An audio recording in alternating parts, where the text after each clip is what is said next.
the 6th seed in the Northeast dangling in the balance, will Mark Diggs be able to secure a second straight appearance for the team from our nation's capital? Or can Jonathan Keels and a hungry Shnow Tribe prove that they won't melt under the pressure? It's the Buzz and the Shnow Tribe as we count down the throw-off. Yeah. I'm ready to play now. Put me in the game now. I came here to prove it. I'm ready to do it. I can't be afraid now. Put me on the stage now. I'm ready to rage now. I feel like an animal stuck in a cage and I'm ready to break out.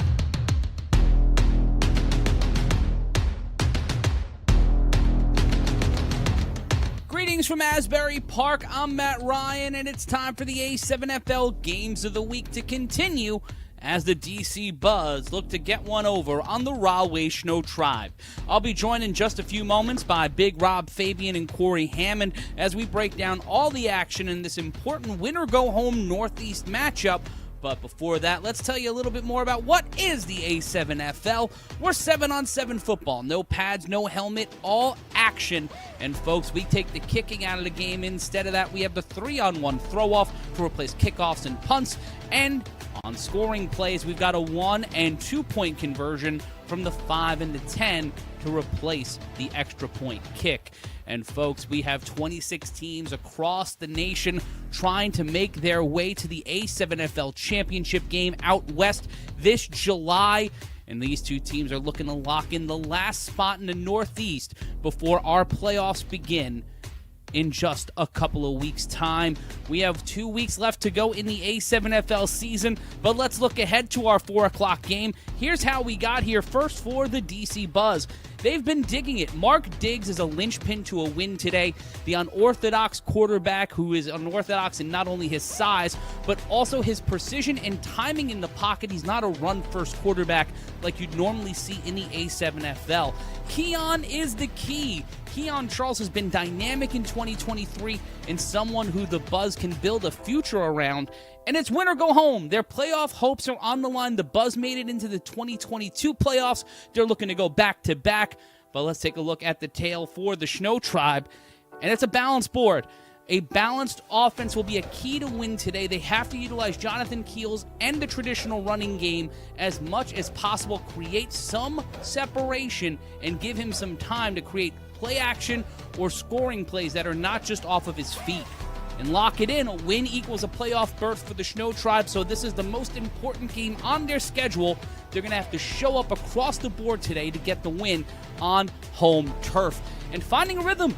The late-season push may surprise a lot of teams. They looked good despite losing last week to the BIC, had some rhythm, felt more like a unit than we've seen them all year long. But we'll see if these questions get answered. On the other side of this, it's time to take a look back and collect some receipts.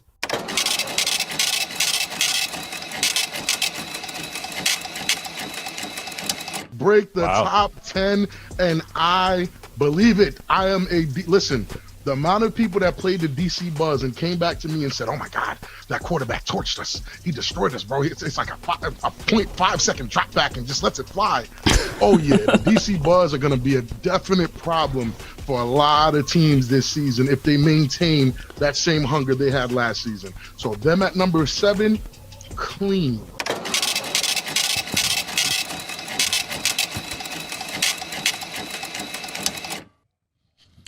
You are looking live again at Asbury Park Stadium in Asbury Park, New Jersey, as it's win or go home season in the A7FL. It is the DC Buzz and the Rahway Shnow Tribe. A win, and the Shnow Tribe are in. The win and the DC Buzz are still alive. The battle for the 6th seed. Rob, this is a game that many might not think belong in the game of the week, but with stakes like this, we got to be here live. Yeah, they're insane. This is probably going to be one of the best games of the day because both teams understand what's riding here, and what's riding here is that 6th spot to get into the playoffs. Whoever loses here is done. And right now it would be the Patterson U who they would be facing in the wild card round, the winner of this game. That might suss out a little differently if the East Orange Renegades can pull off the upset on the number 1 seeded Watchmen. But we see here the Shnow Tribe in their orange variants. It is the most interesting color palette of the season. I like it. here in A7FL. Hey, Corey, what do you think? Nah, I was saying the pregame. I actually got a sneak preview of those orange jerseys, and on a small little, what is it? We decided on the 3-on-1. It's GIF. Yes. On a small GIF, I wasn't sold, but seeing them live, vibrant, in person, I got to say, I'm a fan of the Shnow Tribe drip. They've got their pride. They've got their orange crush, but will and they they be got able their to shot, because as much as has gone on this season, if they win today, they'll have a second season. And the Shnow Tribe will get the ball on the 3-on-1 throw off an untimed down. An opportunity here for the Cheetah. Spine, pine. And that's how you start a football game, gentlemen. And that's Momo with the game-changing tackle. And Tyshawn Robinson is one of those guys on the 3-on-1. He's got the speed to break one. He's broken one many times in his career. But the thing about Cheetahs is they're built for speed, not contact. Not and once contact. Momo gets there, Look at the square. Look how he squares up. Momo saying no. And that run emphatically. back by Tyshawn Robinson. My goodness, and then he just sacks him. that's a way to start the game. And when you're about to go on defense and you make a big-time tackle on the 3-on-1, it sets the tone for those guys to go in and make a play. That's Steven Morales on the tackle. And Snow Tribes, oh my God, those colors are phenomenal. That is a. if we did an that's a beautiful A7FL best dressed, both of these teams would be in contention just for color Agreed. palette alone. The colorway to this, like the colorway. And game for me. specifically for putting number 4 on La Dubs. Look at the hair, look at the outfit. It just all goes together for TBS season. The snap off the quick screen, and it seemed like they didn't know which receiver it was intended for, so it will be 2nd and 10. Quick screen's always a great play call to start a game, especially for a quarterback trying to get in rhythm, but you got to have a little bit better communication. It's not necessarily easy to tell whose fault that was, but regardless, as we see, another perfect tackle. Look at the form. Sir, bam. First of all, A7FL football, for those who are new, especially if you're watching on DAZN, this is full contact, no pads, and you just saw the level of ferocity there. But how safe was that tackle? That was an insanely safe tackle. The handoff gets tripped up and falls for about 4. It'll be 2nd And down. I'm glad that's the play call they went with, because 3rd down, pardon me. seeing them throw the ball off for 1st down didn't really make sense. That's not what they've been doing the entire year. At times it is, and it's not really necessarily what they're built for, but they go scissor counter there. Lil Boat, number 32, with the dive, and it'll make it a little bit more of a manageable 3rd down. Jonathan Keels behind center. Usually wears number 1. Today wearing number 18. Trying to get his He's Peyton wearing his Manning jersey, on. right? I would hope he's wearing his jersey. Well, sometimes he takes it off. You know, that's just how the natural progression of these things go. It'll be Artie, 3rd you and out 7. there. Skittles at tight end, by the way. The snap. Keels in trouble. Will run it. He can see. And this is where he's most dangerous. Is your man Look on the at floor? Ant-Love. If Look he at ain't, let him Ant-Love. know, because Keels, he can run it. He can get it to the 36. I had a conversation with a few guys. I'm very familiar with Jonathan Kills. I used to block for the guy when I was trash. They'll tell you that. Jonathan Kills is most dangerous once he gets past that line of scrimmage. Once he gets past those defensive linemen, Once he gets past the defensive end It's over over. pursuing Yeah, there, it's and he has over. the corner, and he has the hustle and the cutback and the vision to make a play out of nothing, and that's a 1st down for the Shnow Tribe, and they're moving the ball. And in Baltimore right now, it is 14-0. The Watchmen in the There's lead. Ant live with the great block. block. Good We block. just talked to Marty earlier. And that's not No. parody. That's what Marty sounds Marty like. Marcel Nelson, we met him before the game, Talks like this. a.k.a. to the apartments, number AKA up. Clark Kent in real life. Here's the handoff to Lil Keels. Boat.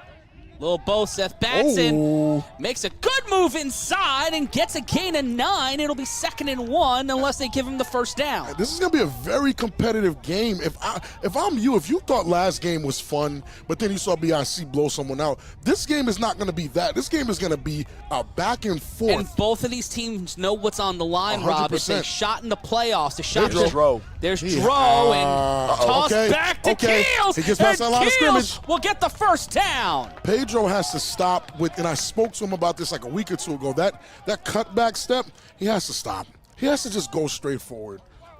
Well, And we'll take I a look at also the would play say before that, this. And here's the run by Lil Bloat. Lil Bloat. Floating the chances of the Shnow Tribe getting the win here on this 9-yard run. Well, as getting I into make the a 31. mistake, the offensive line does not make a mistake, even though Rob might claim otherwise a situation there that Ryan DePaul would be upset about. But credit to the presence of mind, not necessarily on Dro there, because the pitch late, a little sketchy, but for Keels to get that pitch and turn it into a first down, that's a veteran play. Here's Eddie Pettiot on the jet reverse. Take it up. Tries to find the seam, immediately picked up by the defender and brought out of the 25. And I talked to some of the guys on Shnow Tribe, and they're going to try to work in Eddie Pettiot in other ways. Just they know his playmaking ability, so they're trying to hand the ball, get him the ball. Doesn't work on the jet. Bring up second down. And Jonathan Keels looking like a veteran police detective on his last day before retirement, looking to get the Shnow Tribe into the playoffs here. That's a very specific look like. Sounds like another show we're stealing from. Here's the insane part. Now that I've heard what Marty sounds like, his look makes sense to me. Yeah. And now it makes sense. 10:37 left to go. Our first drive of the game. I'm Matt Ryan, joined by Big Rob Fabian and Tight Corey coverage, Hammond. top of your screen on Marcel Chapman. The snap, Keels will juke He's some, asking has for it. He's time. asking for it. Toss to Pedro and They put that big boy in the pass. sky. And if you're gonna wear the shades, got to avoid the type of hit that knocks him loose. And we saw Pedro just adjust him real quick, but there's Dolo on the tackle, Wendell Graves Jr. And Marty cleaning it up. He's a running back. He's a defensive end. He's a defensive back. He's just a football player out there. Indubitably. And there's Big Yuck Gaming in the chat where hashtag beat the buzz is what Kills has been saying for the past week. It's survive and advance, and you see here Keels off the block from Pedro. Great blocking on Marcel Nelson. Ends up finding a way to get free, and then, I'm open, and then, this is Arby's. Oh, wow. The throw by Keels. Oh, and great defense and Keith there. Salmon says, no, sir. RTU strapping him up. Strapped up. I'm like that. Talk to him. Talk to him, Keith. Talking more than on Facebook Live, RTU, Keith Salmon Jr. on the stop, and here we see again. Well, when he's a player, is he still the brand of RTU? Oh, yes. Because when he says RTU, he says the Royal We, and I don't know how many people work for that organization. But right there, and that's the replay of the hit. That looked like a move by the Midnight Express and Crockett in the 80s. Nice. But it'll bring up fourth down. Great drive so far for Shnow Tribe, but it all comes down to this play. Keels throws it down on fourth down. Chapman. Touchdown, Marcel Chapman. And what a big play from their quarterback. They need him on fourth and take whatever. a look at the Dragon Ball Z cleats. Wow. He's over 9,000. Yikes. Take a look at the footwear. That's amazing. That's fire. Matches the jersey too. Yeah, Marcel Chapman, and he's a guy I've been asking for all season. And early in last week's game, this matchup found each other in the end zone on that corner route. They go back to it on fourth down, and the Buzz, after a little bit of a series where they were making a stop, making a statement, they can't stop the drive when it matters most. 6 points on the board for the Shnow Tribe. Now, this probably wakes the DC Buzz up and helps them realize, wait a second, these boys came to play. Chapman, Marcel Chapman, quarterback. Chapman, no, they won't give it to him. They go for 2 from the 10. He gets 8, and it'll only be 6. That's a good drive to start the game. We'll see how the DC Buzz respond. That's right. It's the Shnow Tribe 6, the DC Buzz nothing. And on this catch from Marcel Chapman, the Shnow Tribe not melting in the bright lights. It's winter go-home season here in the A7FL. And can we talk about the poise from Jonathan Keels to get that ball on the money to his receiver?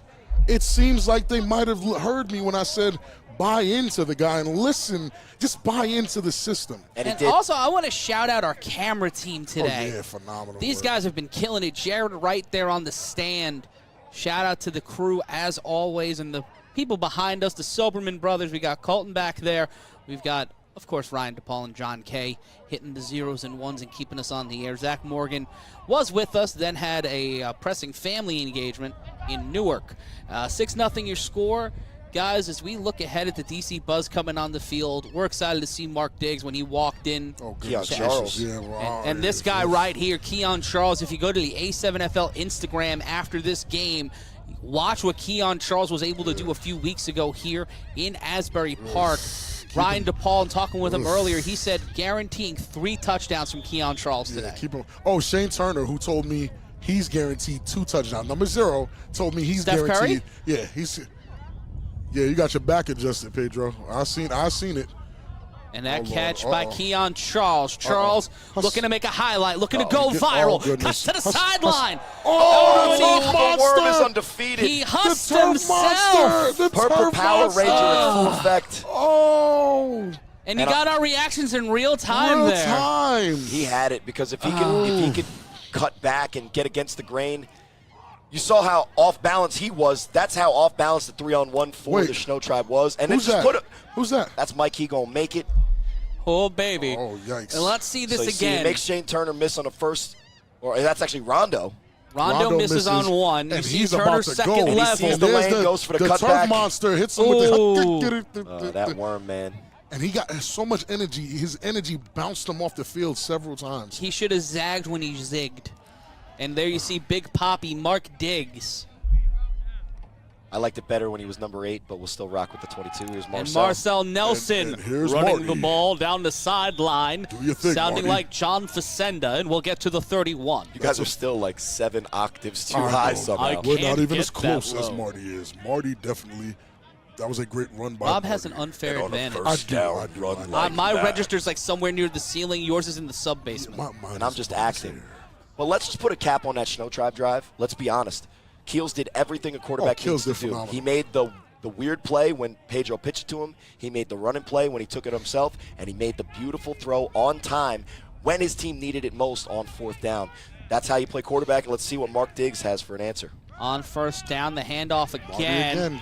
And he'll get a gain of about 2, and they'll stop him on forward progress. It took about 4 guys on that defense to Interesting get the enough, stop. there's a big player missing on that Shnow Tribe's D-line, and I won't say it yet unless that's him. There he goes right there. That's what I was looking for. Maybe the ski mask was just a different color. It's too hot to wear that neon ski mask that he's been accustomed to wearing in this ridiculous New Jersey weather. But when it goes from, high 40s and monsoon type conditions to now it's middle of summer, 78, maybe hotter on that turf field. Welcome to Asbury Park. And what you're watching right now is Mark Diggs throw those jabs we're always talking about in boxing matches, just to test the way. Come Willie Weathers. There's Keon Weathers. Charles with the jet sweep. Matriculating the ball Charles is- upfield. It'll be 3rd down after the carry by number 6, Weathers. That's not what you want to see, the Not player at walking all. off the field. Not a player of And that when you caliber. run the jet sweep, the running back on that side has to get in front of that jet motion man for the lead block, but he still is able to get manageable yards because it's now manageable 3rd and about 4. And if you're Mark Diggs, that's what you're looking for with a chance to throw that slant that he's patented. Maybe a fade if they go tight coverage. And in an update on the game in Baltimore, the Watchmen up 20-0. Diggs on 3rd down. He'll make the throw, driving, and will get What route was inside that, the Rob? 20. It's a slant I think you just called for. There's Momo, normally a tight end, and he's a receiving tight end, so they flexed him out. Runs the slant, on-time throw from Diggs, and it's a 1st down. It'll be a 1st down, that completion to number 6. Pardon me, number 3. That's Momo Morales. And now for the Buzz, driving here down 6-0, Marcel Nelson. And it's important to put into context as people look at the DC Buzz's record and that they're 0-5. But you saw in that huddle the way that they look at Mark Diggs, and he just hasn't been available all season. Nelson splits out wide, the throw, caught, touchdown, DC And Mike Buzz! made it that time. Mike, he gonna make Mike it, gonna known make for it. scoring a lot of touchdowns. Why and so he was serious? so serious. Smile. Ties this Somebody's one gotta up, cover that man. 6-6. And he's going to be a big weapon for them. He's a guy that hasn't been here the whole season. This is probably the first time we're actually seeing Mike He Gonna Make It, who's an MVP caliber player, on the field putting in work. And I think we talked about it in the pregame with the receipts, Rob. This is the Buzz that we expected to see as far as the roster goes. Keon Charles, the pump fake moves the defense. They go for the quick fake.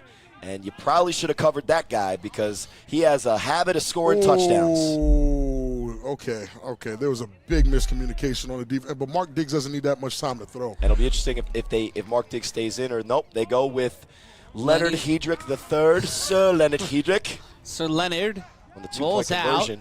throws it to the corner on a dot, and it's 7-6. The DC Buzz in the lead to throw to the tight end. And number 82. R2, I think. R2, that's R2. R2, L1, R2, circle, dot, circle. That's a cheat code right there, and that's Lenny Manzel for the 2-point conversion. He's always Buzz, there for the championship answer back, points. and get the championship point. And you see it as it changes right there live on the screen. 8-6. It's the A7FL Games of the Week. Corey sounding good on the transition there. Pretty good. He's going to need to. I need him there on the 21st. See it on the replay. The throw by Manzel on that And a extra point. stately roll to the right and the throw back to the left. And when you're number R2, yeah, Rondo, no disrespect, I would have left that guy free in coverage too. Very rarely you see a 9 or a 7 and you're like, oh, that guy can hurt me. But when you see a R, I don't even know what to think. Yeah, I don't know what to think. Wendell Graves Jr. and Momo, 2/3 of this return team, who will have to meet Tyshawn Robinson, who will return the ball for the second time this afternoon in Asbury Park. A flag on the play. And we talked about it pregame as you reset. see Lenny will throw it off for the Buzz, the multi-talented Lenny Hedrick. But this is how these games in the A7 go. There's a lot on the line. The records don't necessarily say that these two teams are top teams. As it goes out of bounds there, And Tyshawn Robinson will start with at the 25 with a running start. But a lot of times, Matt and Rob, that's when we get our best games. And that is according to the chat, that number 45, Kenneth Burrell, Ken Dog, making his 2023 debut. You know what? He's He the guy came that up to us. He's the guy that scored that touchdown against the U in the Monsoon years ago. And he was the one who came up to us pregame and said, hey, it's Ken Dog. And I said, I wouldn't forget. Ken And look Dog. at me. And that's why Baltimore I'm hates me so for good proud reason. of you. Here we go, here we Tyshawn go. Robinson, we Here we see go. it here on Dead the Willie leg. Brown Hus, hus, hus, Slam. hus. Hits him with the high step. Look at that, but gets some solid yards brought down by Graves Jr. and Lenny Manzel. Is the turf slippery? Because I was out there. It felt just fine in my Crocs. That sounded very sus. But it'll be 1st and 10. That's a pretty good return, though. And he said Crocs, ladies and gentlemen. Yeah, I said Crocs. I'm saying the turf, these guys look like they're slipping a lot on the turf. Well, you saw Keon Charles on a 3-on-1, and then Tyshawn Robinson hits the hus, but I think that was more of a grab in the jersey. And Cheetah's built for speed. And now Pat Coburn will say Cheetah's never stretch. Which But is hilarious. Cheetah's also never really truck in the wild either. So it'll There be you Keels see- back under center. See number 4, La Dub set up to the left. Keels off the screen. Ooh. There's Dev on the quick screen. Look, that's a guy that he has a lot of chemistry with. And when you leave the slot uncovered, Keels is going to take that 6-7 yards with a quick screen, and that's how you execute it. Eddie Pettiot now on your screen will be set up at the top. The snap. Keels There it will is. keep Past it. that line of scrimmage. I'm telling you, Kills is definitely deadly past that line of scrimmage, but And you that's still the have to wrap quarterback up. jet counter when You the have to defense. wrap up, guys. You have to wrap up. Flag on the play. First down. And the reason that play works is when the defense has to honor the jet, they move horizontal, side to side. The vertical attack from the quarterback, who has no fear of taking in that middle of that defense. Nathaniel Evans shouts to you for understanding that Crocs are the new Fat Boy I got essential. Crocs for Christmas. Who's and saying they're that just- Rob is fat? We never said anything about thick boy season And with who Crocs. told you I wasn't? I love You're being big fat. Rob, not fat Rob. I want tacos so bad right now. I think I had tacos on I Cinco think de Mayo. everyone Hate- wants tacos, I- and the people that say they don't want tacos right now are just not being You honest. guys with want an themselves. interesting hack? They're gonna laugh at me for saying this. Go get you some Doritos Locos Tacos from said place. Mm-hmm. Also get you some cheese roll-ups from said place, the same amount. Open the cheese roll-ups, put the taco in there. Feast. They're actually, Rob, making the cheesy Cordita Crunch with the nacho. You see, Doritos they're stealing taco. my idea. Yeah, you should have patented It's it. my idea. First, and speaking of nachos, cheese, look at the jerseys 1st and 10. The handoff after the flag. Driving downfield, a gain of about 5. Teams have run this before, but I call that the force jet scissor counter.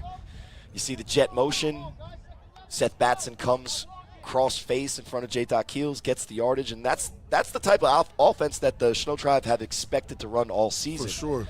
I'm looking for them to get him way more involved. Cameron Stevens. Stevens or Steffens? Yeah, I'll call Cameron, Stevens. Ricky, Trey, Stevens.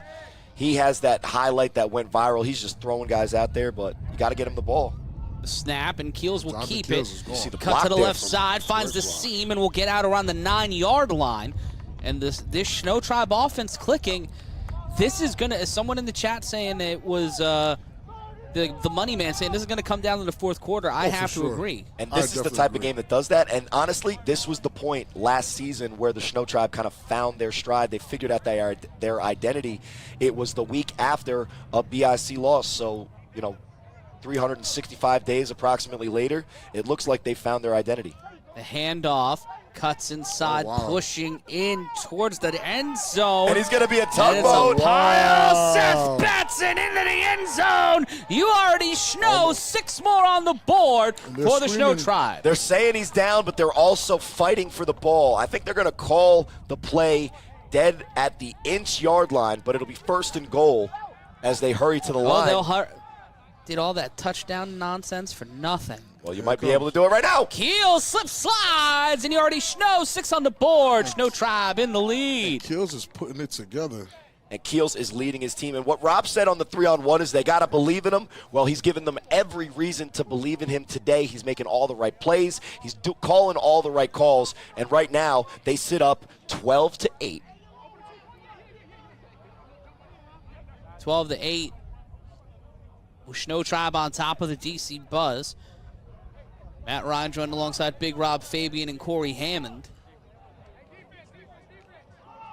And it looks like they might go for 2 from the 10.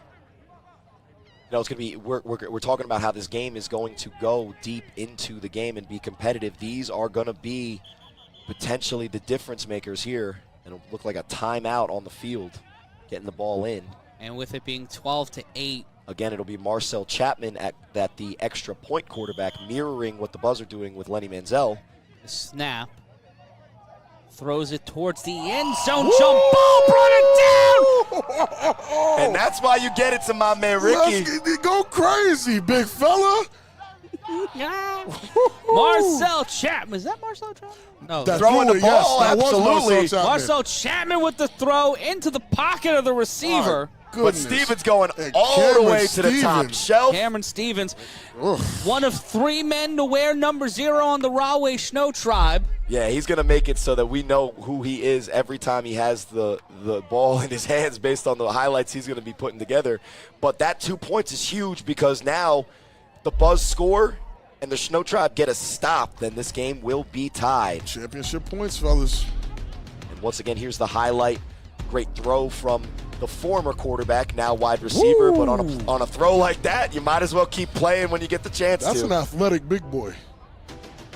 Look, that's an R&B face, and that's a TBS body. And when you put that math together, it equals 2-point conversion for the Shnow Tribe. You already Shnow. The Shnow Tribe with the lead, but Mark Diggs and Marcel Chapman looking to make this an interesting game. Will Marty Marcel go to the apartments? We'll find out now on the Games of the Week. Shane Turner, once again, it's Mike, he gonna make it. And he is a dangerous returner. We thought he Keon is. Charles was a problem. Mike, he gonna make it. Looking to make it to the end zone. Can't beat the first man and is brought down at the 29. And you see the confidence he had with that slow play. That's what really good returners will sometimes do, is make the first man miss. But Eddie Pettiot capitalized it. Eddie Pettiot and Shane Turner really closed them up in that. Listen, these are great throw-off coverage teams. They're stopping some phenomenal returners today. Absolutely. Yeah, today. Heavy emphasis on today. Well, I mean, look, we see Shug out there, number 24, playing a little D tackle. Be interesting to see how Mark Digg comes out because he started last drive. He was handing the ball off, kind of testing the defense. And then what you saw is that he made some things happen in the pass game. And on cue, 4 wide. Diggs on 1st and 10. Not your conventional quarterback body, but we're not your conventional football league. The throw. He gonna make it. What is going on in this play? Gonna make it out of bounds, and it will be 2nd down. And technically, I'm not going to narc on anybody, but you already know that I'm going to. That was a forward pass on the jet, which means the second pass forward is illegal. And I'm not sure if that's what they're calling, but it looks like I narked on a Maryland team once again, guys. Well, they called the flag before you narked, so you're just explaining what the call was. I'm going to be called McNulty for the rest of the week. I mean, because Mason is out there. Mason is a guy who's very, very, very familiar with the game. He's played for years, won championships with us. So Mason definitely understands the game, and him as a referee right now, it looks pretty good. And honestly, based on the holes that we saw in the Shnow Tribe defense, the worst thing the Buzz could do is come out, and their answer to that great drive from the Shnow Tribe is kind of like a weird, unexecuted trick play that looked embarrassing. So Mark Diggs is the kind of quarterback that if he throws it on time, he can get a lot of these yards in this play. But 2nd and 18 is not how you wanted to start. It'll be 2nd and 18 in Baltimore. The Renegades down 32-0. Interception by the Shnow Tribe. Rondo, we've been waiting for an impact play all season. There Put is him a on the flag. board. There is a flag on the field, but I don't know what for. Not sure what the flag is. Based on the placement, it's a little bit weird. But that's just a bad throw over the middle of the field on a crossing route, and when you throw a crossing route behind your receiver, a lot of times there's a guy wearing an opposite color jersey, which you should have seen based on that color, that's going to take it for 6. And it is 20-8. It looks like the touchdown will stand. That was a really big turnaround, and Rondo making a lot of big defensive plays all season. That one probably the biggest so far in this de facto playoff game against the Buzz. And it looks like the Shnow Tribe are answering the call. I asked them, I told them to pick up the phone, and they picked up. It's looking good right now, surprisingly. That was a bad throw too. And if you can't distinguish that level of orange at that point, you're throwing into the Nickelodeon logo at that point. And then Rondo's another fella who was a wide receiver turned corner. Who was he a wide receiver for? I don't know. Kenneth Stewart? Likely not. Likely not. But Rondo's one of those players, he can make plays when he has the ball in his hands. And if it has to be on defense, so be it. The 1-point conversion, Marcel in at quarterback. Snap, the throw. That's a Corn Klein. They like the matchup, but pretty good coverage there. Yeah, great coverage by Isaac. Won't be able to convert the championship points. Will that bite them in the behind? We'll find out when all 4 numbers say 0. We got a lot more time left. Can the DC Buzz rally back after a pick 6? We find out in a moment. The Shnow Tribe 20, the DC Buzz 8. This is the A7FL Games of the Week. Are we surprised by the slow start from the DC Buzz? No, they had a good start. It's just that answer to the answer is really a resounding disappointment, because one thing we talk about with Mark Diggs is that his team believes in him. Now, every good quarterback throws interceptions here and there, but you see that Shnow Tribe made the adjustment. That was a double slant. I talk about slants all the time. They make the quick adjustment, and when you can take an interception back for points, it does a lot to momentum. And that momentum meter right now for Shnow Tribe is bumping. And we are moving ahead into the A7FL National Championship on July 23rd. Hang out with us live at the Anderson Automotive Arena. For more information, check a7fl.com in the coming days on how you can join us out west. Here's the return. Marty Marcel gets picked up and dropped. Eddie Petio lifted him up and slamming him down like he was in Alabama. The Shnow Tribe team pounding louder than the music. You got to credit the guy making the first man. Marty has to avoid the first man, but Eddie, with his lightning speed and tenacity, is there to clean up the play, lifts a grown man who is not small in the air and makes sure he gets down. Marty's a big fella. Eddie put him down. That impressive tackle by Eddie Petio. And that's how you answer on the 3-on-1. You see Shug there makes him miss. Ooh. He's kind of already airborne, That's but you got to finish the play, and in real time, it doesn't matter how it happened. Wrapped him. That's a great tackle. Listen, that was great from Eddie Petio. I rarely give him compliments. That's one. That's a great one. And when a player makes a great play, you just got to call it out, and that's how you make an impact in the game, whether you play. That's a Trey Cohen type of impact play. The snap on the handoff, as we have got about a 4-yard gain there. 4 yards on that play. That was just him fighting for yardage. Now, this is a big drive for the Buzz. They got to answer. This is a de facto playoff game, but we've seen the Buzz team in positions like this before, and as you look, you see Loud right there, the intense stare with the black beanie on and the beard. That's Loud Wilkes, and we got to censor ourselves talking about his Facebook What's going on, name. Loud? He's going to line up at tight end, but you need your veteran quarterback to answer for you. And the handoff. Oh, Marty Isaac. needs Isaac. and neither one goes down without a fight. What happens when the irresistible force meets an immovable object? That play. Ooh, I like those. And there's Isaac Negron, but also another Isaac, number 30, converge on the tackle for the Shnow Tribe, and they're making the plays now. They're feeling confident, and maybe it's the jersey, maybe man. it's the colorways, we man. talk about how the BIC red is cursed. Maybe Shnow Tribe should start wearing orange. I was having an exact conversation with Zach Morgan about that on the ride-in this morning, about how much emphasis we put into those different colored uniforms, those different colorways. It does something, man. I'm telling you. Maybe the Buzz got to go into their bag and get that lime green. The snap, the handoff, pushing through, drop down. That's a bad sign when your quarterback on 3rd and short goes for the handoff on 3rd and short inside your territory. That speaks more for me to the confidence of your quarterback than the execution of a play that didn't get there. 20-8 your score here at the end, towards the end of the first quarter, now into the second quarter. You're looking live at Asbury Park Stadium in Asbury Park, New Jersey, as we'll switch sides here. And the first quarter in the books, this game, these teams are a lot more evenly matched than the score says at this moment, but what you've seen is that in the play that needed to be made, Mark Diggs missed the throw. Rondo made the interception, which a lot of times, guys, in this league, if that gets tipped down, then guess what? Buzz still have the ball. Maybe they're moving, but right now, 4th and approximately 2 or 3.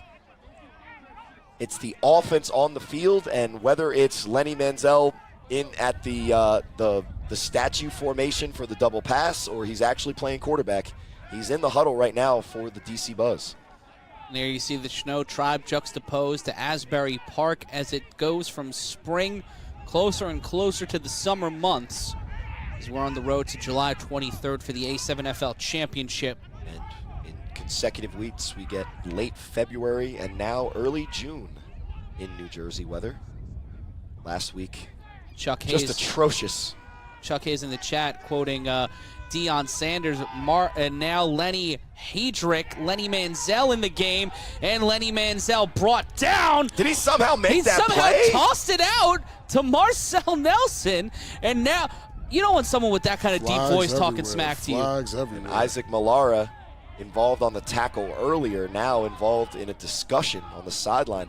I'd like to see that, Daniel that McMahon highlight. is talking a little spicy, too, on the sideline. Because Sir Leonard looked dead to rights on that play. It was 1st and 10 Shnow Tribe, and then somehow the play continues, and we have a conversation about how that play is going to be ruled. Here's the replay. There's no way that anything should happen here. There's Pito with the tackle, or wrap just about. Oh, he gets it out before his knee touches. What a play by Marcel Nelson to get that catch, and Lenny Manzel And making Lenny. that play. Wow. But having the heads up to check that. Here we see it again. And we'll have Terrible play fake on the Jets, so they're all over him. But it's just his heart and his will and his grill. And he's not down, so look, that's going to be, based on the spot, should be a first. personal foul on the Shnow Tribe. Oh, wow. Wow. Which honestly would have been after the first down anyway, but Isaac Malara, he said some choice words about somebody's family member. Something about a cousin. And an RTU Outback. is really excited to report what happens in that huddle next time he goes live on Facebook Live. Checking. Unfortunately for our DAZN fans, you might miss out on that. Checking in around the league, Mark Diggs back in, 46-25. The O-Town Orange defeat the Orlando Ghosts, upsetting the apple cart down there in Florida and cutting through the seam and getting a solid gain there on second down. Again, they go run, and Marty's fighting out there. And I call him the real-life Clark Kent because he came in unassuming. The voice was deep, but he had the glasses on. He's smiling. He's polite. And then he goes out there. He's a monster. And when you get an 8-yard run like that, you understand why Mark Diggs is calling the run plays. But after the interception, I always look to see how a quarterback responds, and we have yet to see a pass play from the DC Buzz, but it doesn't matter because they're driving, so maybe he knows something I don't. Try to get him off the back foot. Vibrant colors, vibrant action here The Buzz looking to make this a one-score game. The handoff to Marcel Nelson. Marcel Nelson pushing through. Slip slide. Bye-bye. Touchdown, Washington. And if you're going to stand in my way, I'm going to plow through you. Come, son of Jarrell, kneel before Zod. And I'm telling you, if you heard his voice, you would understand all these references. And I mean, honestly, you just heard him speaking. That Yeah, I just scored. like he's just coming in the booth and just Talking into the mic. It sounds exactly like this. But It regardless, does. It that's how legit you does. answer. And look, like I just said, Mark Diggs is the leader of this team. He knows what his team needs, and he calls a crack motion from Momo. He sets the block, and Rondo makes the interception for a touchdown there. And that's a skill set. And look at Not this here. Boom! Presses off of him, and also great camera Unhand work me, there child. by Jared Wright. Look at that. Inbounds, waves it off, and here's the shot from upstairs. Phenomenal block. Look at that. Great blocks at the point of attack with the seagull in the way. Cram. That is an old school 1970s cross block, and here's Going Lenny for on the two. extra point. Lenny Manzel looking like Jason Williams on the Grizzlies. Tosses it back. Oh, my. Achtung Liebe! People have been asking who this is. Momo on that play is him. And shades of Quattro Huffin in Lenny. He's Lower allowed the to say that word shoulder, now. get After that the play, he's allowed points. to say that word. 16 to 20 in real time. The Buzz be buzzing. Will they be pouring mambo sauce and melting the Shnow tribe? We find out on the other side. It's the A7FL Games of the Week. We told you. Yeah, we did. Guys, this Definitely told game has been Look at this. insane. Let's see this This again. is how these games go. And look, Lenny is one of those guys that Bing.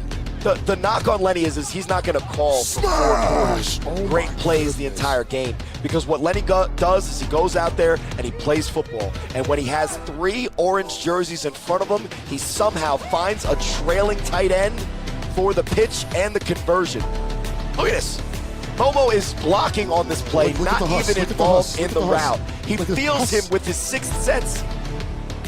Pitches it backwards, And Momo legal finds play, his target. and poor Rondo in consecutive plays after the interception for a touchdown has to show his I tackling might skills. give Rondo a break on next defense, man. His shoulders hurt. And now the 3-on-1 throw off. To the cheetah once again. And Tyshawn Robinson keep the beat. Gets past the defender and gets There's down to the Hedrick 35. again. Sir Leonard Hedrick The III, fact that his name is Hedrick is wild. the His name Duke is of the Hedrick. I District. legitimately thought it was Manzel for a few weeks. I honestly always thought it was Manziel. Because it was till always I Lenny saw it. Manzel. No Well, nickname, listen, no. the Manzel thing happened around the same time as the Manzel thing was happening in yeah. college Right, football, and you can see in his play Look at- style just look that at it. he Look is at Watch this Lenny here. football. Look at the That's hustle. how he plays. And he has no fear. He's taking in the Hustle. guys that all outweigh And him the by 100 bird pounds. flying and he by says, like a John Woo movie. And that's the second time it did that, by the way. Bang! Oh, my goodness. that bird is actually one of Ryan DePaul's secret drone shots that he's waiting for. It's just in beta testing. He's figured out how to get the bird to do the shot. He hasn't figured out how to get the internet on the bird yet, but DAZN, we're working it up for you. I do And want- also that is tongue-in-cheek. Marcel Nelson so far today, 8 rushes, 75 yards, 1 touchdown. Yeah, Marty's Yeah, going and a crazy, really yeah. deep voice and a lot of really hard truck plays so Now far. we're going to take a look at Keels, Jonathan what's your Keels. answer? Let's see what Bet you Jonathan they have Keels one. got. Up by 4, the The handoff. big fella. Cuts Uh-oh, through. and there's the Slip answer. slide. There's the the answer. sideline. You voice. already Bye-bye. snowed. Touchdown, Rahway. They got a present because they're locking you down. Touchdown, Rahway. We told you it was going to be a game. I'm hoping people didn't leave thinking, oh, it's just the Buzz versus the Snow. This is a game. Nah, this might have been the game of the month. And right now, you watch what just happened. Shug. Here's just notice Shug. Last week against BIC, Marquise Mouchette. nobody woke him up to come out of the rainstorm because he was in He the was car in the for car the delay. sleeping. They could have used that man against the BIC defense Look in at a that. hurricane. Look at him On go. the Willie Brown cam with number 1 behind him, pointing him the way You talking home. about deep voices? I got a deep voice. He too. did come in here right before the game started and promised told us- Yeah. Yeah, he told us this was what was He going to shook, happen. he shook our hands Yeah. and told us exactly what was going to happen. Indeed. And there was a puff of orange smoke, and then he was gone. And it seems as if the Snow Tribe have figured out Jonathan Keel's starter, Marcel Chapman, extra points. But it's the They play calls, figured it's something the out. balance. They're playing football. They're balanced. I They're like confident, it. I like and they're doing things that they're good at. Right. Here's the 1-point attempt from the 5. They're looking at Cameron Stevens again, but here's Marcel. Marcel will drive in there. Will Did they he give get it to him? He's close. They give it to him. He gives it to himself at least. Referees will confer. One ref got it, the other one doesn't. Let's wait Speaking for of the cleats, it is ironic to see. They're going to call a timeout to see. Are they going to review An official timeout. It is a scoring All play. scoring plays are reviewable But here in when the you A7FL. review a play, you have to actually call on the field, because then to review it, there has to be indisputable evidence. But, A7FL making sure they get it right. We're going to look at it again. And if you're just joining us, They're trying to see if the ball crossed the plane. The challenge is that the Makes ball sense. did not cross the plane. And is it a coincidence that with Dragon Ball Z cleats, there are 7 orange spheres or so on the field for the Shnow Tribe? Does not look it like he didn't made the effort cross. at the end, and I think they're going to have to take He had that the away ball from in the him. wrong hand. If he had it in if his he left hand, You got to he credit would've Cal scored, Bone, number 42, former Gator. You see him getting off the block here. Makes the effort at the corner. He has to hold that block a little And Marcel, bit longer. knowing how important these points are going to be later, Marcel has to somehow find a he's way out. to get him in. That He right doesn't foot. get in. He doesn't get in. I mean, it still is really close, because if that ball crosses Marcel- the goal, the pylon even a little bit, even before his feet touch out of bounds, it's a touchdown. I mean, it's an extra point. Right now, Marcel's weakness seems to be those types of plays. We saw him not make one about a season or two ago. We saw him not make one of those last week. We saw him just not make 2 of those I'll say today. this. Rob, has Marcel Chapman been playing in this league almost as long as we have? Not really. I mean, he's been in the league for a while, and He's once like upon a time, those under knees us. would have hussed into a easy Marcel point would have conversion. 1,000% But right hustled now, into if that. you look at the way Seems it we sits, got a call. 11 points is the difference. So those 2-pointers, 1-pointers are factoring big so far. It seems we got a call. I didn't get a chance to catch what it was. If I can get that, get what the call was. The point did count. The 1-pointer did count. It was not. It was conclusive that he crossed the goal line. So it's 27-16, a 2-score lead for the Rahway Shnow Tribe. That's a live dangerous. ball. Excuse me. Keon Charles. No, There's pardon me. Mikey That's gonna Mike gonna make make it. it. Mikey Oh gonna make my it. Mikey gonna make it. Pushing the pile to the 30. Give me 1 second, fellas. I'm sorry. Can I get the ice cream truck to get Rondo a membership at the gym he goes to? Because at this point, it's bad. Yikes. It's Man, bad. you just turned 180 on our guy Rondo from No. a game-breaking I- pick 6 I to now love getting him. picked on. Bro, they're picking on him at this point. Yikes. He just got bench pressed. I told him to give him a break on this defensive drive. He made the tackle. I mean, that's a big difference from the last 2. They have 3 highlights straight where they can show Rondo getting completely creamed on defense. And one of them ended in a tackle at the 31, and on a 3-on-1, I'm going to give my guy Rondo some credit. But, hey, how much is a gym membership? Because it's probably a decent investment for a guy that obviously can cover, obviously he can can score for when he sure has cover. it. He has the speed. But Marty Marcel, in Nelson Vegas, is back in that backfield again. They're going to have to tackle him one more time. The handoff. Oh, no. The toss back Uh-oh. to Mike. Trying He to see gonna some of make the it. speed. Mike, he gonna make it. And he'll get out to the 49. First down, DC Buzz. Do you think Mike's missed the step? Well, it almost looks like he's limping, but him limping is still fast enough to get about 27 yards he's on the definitely reverse. Fast. Listen, he's faster than me. Your score right now in Vegas, 13-0. Sick with it. Lavish T with the ball now. About to put 6 more on the board. Yeah. And for sure. Lavish T Yeah. making it look easy in Vegas. Same here Crushing on that numbers again. on that handoff. Just that double reverse. Well, if he and- beats that second layer, he's in. He's gone. He's gone. Mike gonna make it is gone. But another great play call from Mark Diggs. Still hasn't attempted a pass, but it doesn't really matter, I guess, when you're moving The a ball. toss back to Oh, Marcel. my. Excuse me, sir. Okay. And that's a quick first down. And you see that's that same crack motion, cross block, toss that scored the touchdown. And if they're going to give you 10 yards, 11 yards on it every time, you see Loud Wilkes with the lead block again there. That's a big fella. Listen, that's a big guy And to be that athletic. And you know whoever he was blocking, and it looks like Tevin out there, number 5. But whoever he was blocking heard him first. He heard him first, that's for sure. Said, oh, man, he's coming. Wow.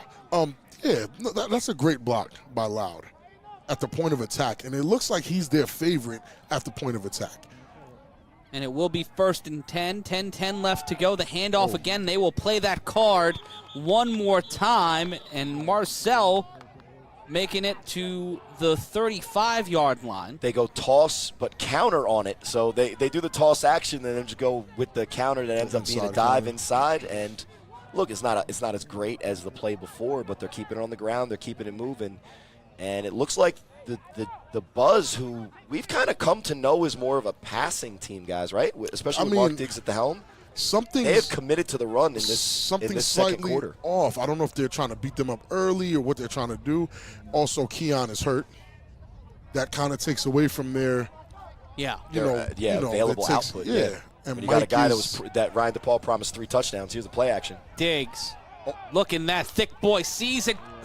What a play by Mark Diggs. He knew he could have got 40 yards running it, but he wanted to spread it around. That man stepped up in the pocket looking for some danger. And Loud with the catch, the secure catch. What a sure thing. Sure hands, Loud. Well, and it was tight coverage, but when you got tight coverage on a bigger-bodied receiver, what you do is you throw that rebound. And Loud boxes him out, gets his hands on the ball, and it's conversion, first down. It's going to be interesting. Let's see where he releases the ball. What yard line, because he steps up and releases it late, so he did release it right before that little black dot you see as the marker for the line of scrimmage. That's what makes Mark Diggs, and there goes Rondo again looking. I mean, it was good coverage. It was great coverage. coverage. The first play of the game. Yeah, he was. He was hurt. He hurt his leg. It's just a phenomenal. It's a phenomenal move. Look, it's right 36. Before, wow, throws it right before. Right before it.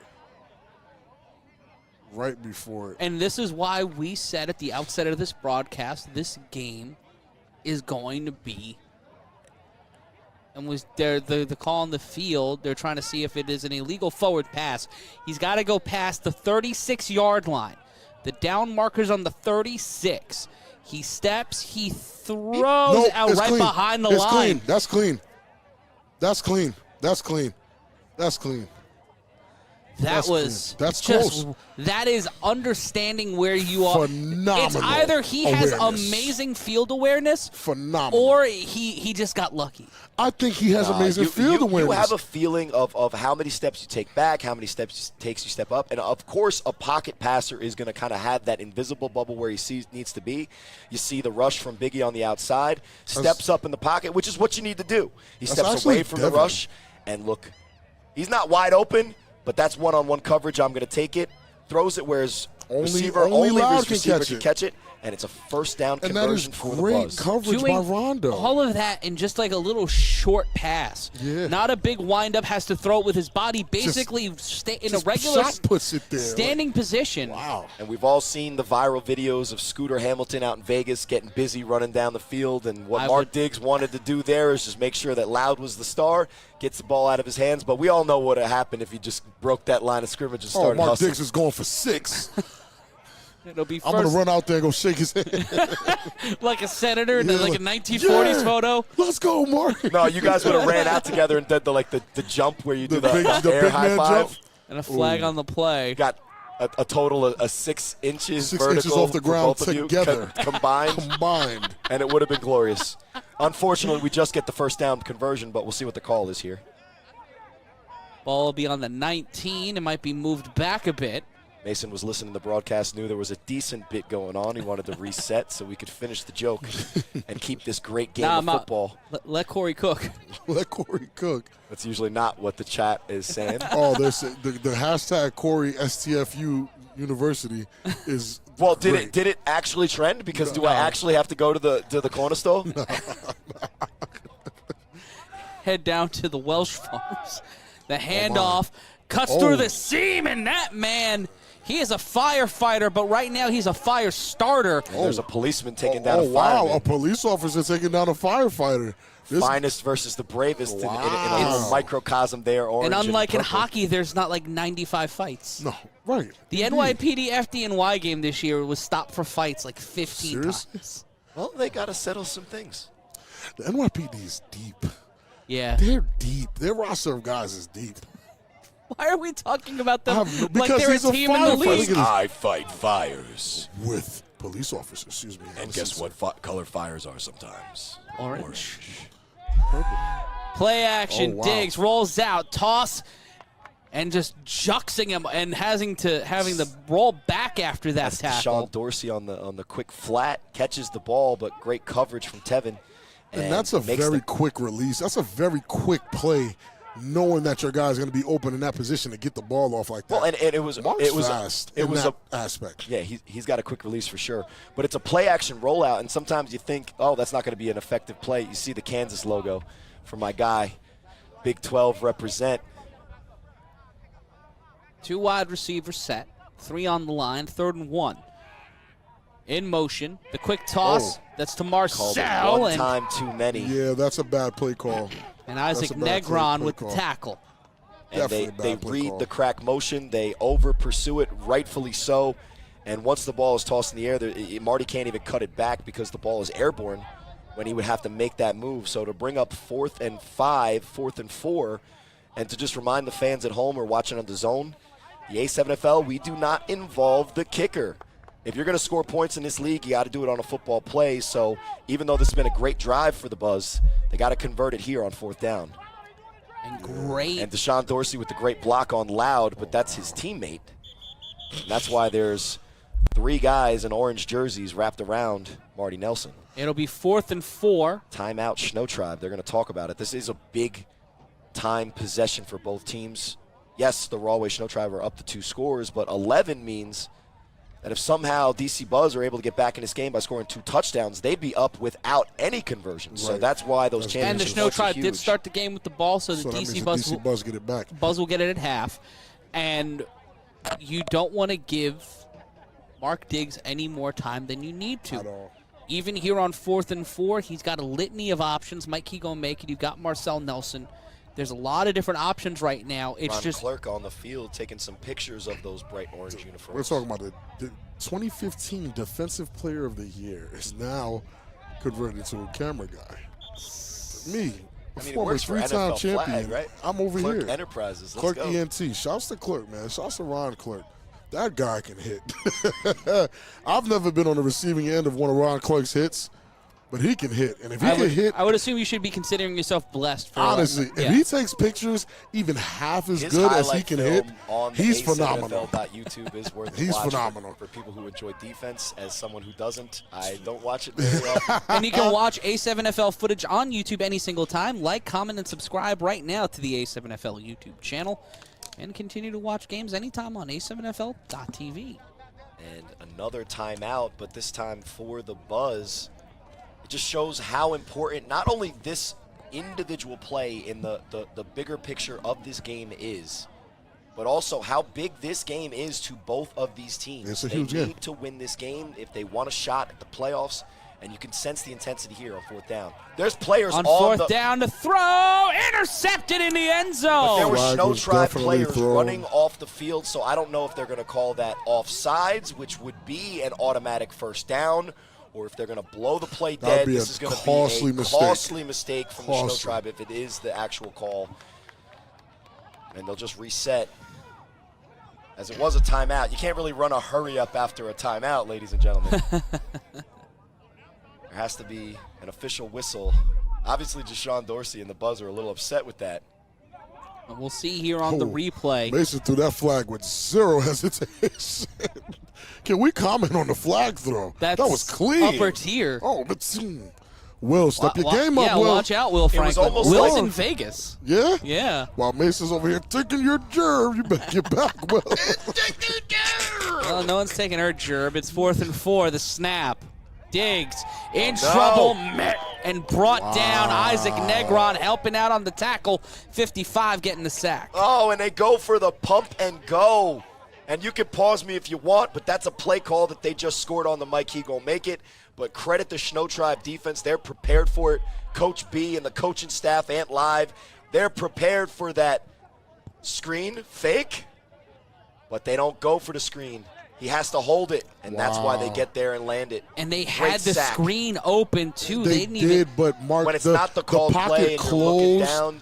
No, don't that's go what to I'm the check saying. down. They knew he was going for that, and they knew they had the anticipation to make that stop. The pocket closed And way that's too Ruben quick. Pierre with the sack.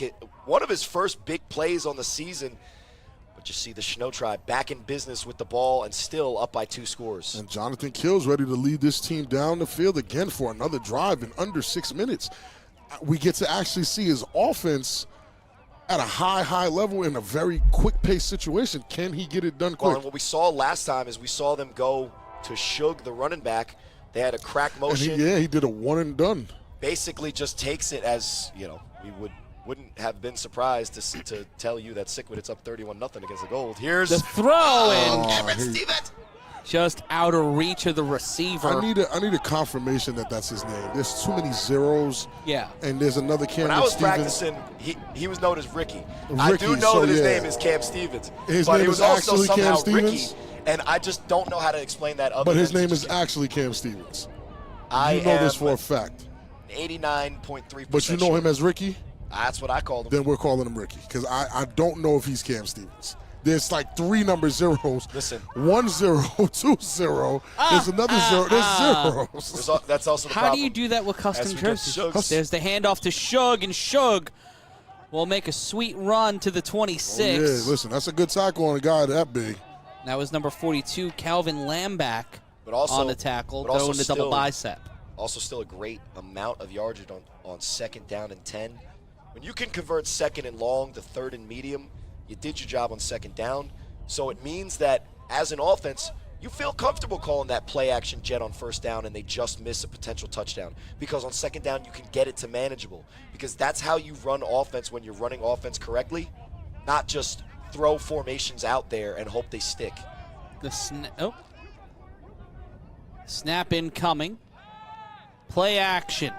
Keels will keep it. Keels will find the seam. He'll find the opportunity. Juxers over to the other sideline. Brought down emphatically at the 44. 1st down, Shnow Tribe. And that's where Keels thrives. Super Give him a dangerous. lane. He's going to take it. He's not going to hesitate. He's going to get the yardage. And look, we've seen him already complete the dime to Marcel Chapman on that corner earlier in the game, that 1st touchdown. So the Buzz have to honor every single receiver running around out there. And when you honor the receivers, the running lanes are wide open for Keels to expand on, and that's why they get the 1st down on 3rd. 00 is Cameron Stevens. 00 is the big gentleman that plays defense. So number 0 right there.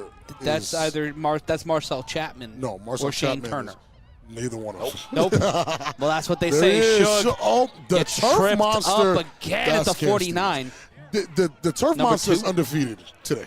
Ricky Pineapple is what we're going to call my guy playing Let's call tight him end. Ricky Pineapple. He's got the pineapple hair. I've known him as Ricky. And regardless, he's making plays out there. He's going to make a name for himself regardless in this league. So is Shug, who's on plays where he stumbles has been getting 5 yards Right. consistently. Imagine falling for 5 yards. That's insane. I wish I could do that. I'd be in the league. I fall for -5. Does that count? Nope. It And there he is. There's a superstar, Ricky, at tight end left. the toss. That's to number Okay, 1. Dev. Dev on the Devin jet Kennedy. will convert the 1st down on the jet. They get the blocking in front of him. He gets the And that's what I love about our league right there. Seeing their reaction in real time. No helmets. No helmets No to block visors. their It's not face. only safer, but it's a more entertaining game. That's what I love and about you this can league. peer into a huddle and see the TBS goodness that is La Dubs right now. La Dub's Shout a out to big, Sprinkles. pretty fella, man. You seen him? We got to, you're Corey Handsome. Sprinkles, We're the Sprinkles. Handsome brothers. The So. handsome guys, right? Is Sprinkles in right now? Sprinkles isn't in, but Fake off the screen. The double Ooh. reverse gets to the 40. It will be 2nd down after a gain of 4. Gotta definitely honor a the good. jet, and then That's they a go little boat great counter. tackle by R2. He just comes down and puts a shoulder on him. But I wouldn't have called that play in that spot. I probably would have kept it if I was Jonathan Keels and actually. It looked open on the other side. And we're at the 2-minute warning. Your score: the Shnow Tribe 27, the DC Buzz 16. So far in this first half, there is a little bit of adversity that Shnow Tribe has answered back from because the DC Buzz have been answering their first couple of scores. But you see, as we hit with 2 minutes left in this half, Shnow Tribe's really been, in control of this game for most of it. I feel like they've gotten everything that they've tried to. And when we look at this roster, we do see a lot of potential and playmaking ability. Honestly. And this is the game they needed to win if they wanted a shot next, after this season for a postseason shot. And if they continue this trajectory, they'll be securing it. The handoff, no, Keels will keep it. Keels will get near the first down marker, and it will be 3rd and 1 unless they gave him the distance. That's exactly what I asked for. Keep it. Yep.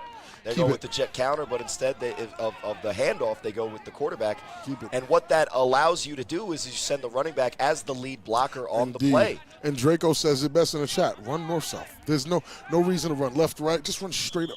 And they will spike the ball here on 1st down. Good time management. 1:32 left. They got the 2 timeouts. They called the timeout a little bit earlier in this quarter. And with the type of offense that they've been successful with and feel comfortable with, they're moving the ball, but they do have to keep a look at that clock and keep it manageable because they do like to have at least the option to run. And in Nevada, the Sequidit scored again. They are up a significant margin. Yeah, it's first quarter, 2 seconds left, 39 to nothing. Me. It's about to be a wrap over there in And Vegas. as we have a half second to talk about it, who's higher on the top 10?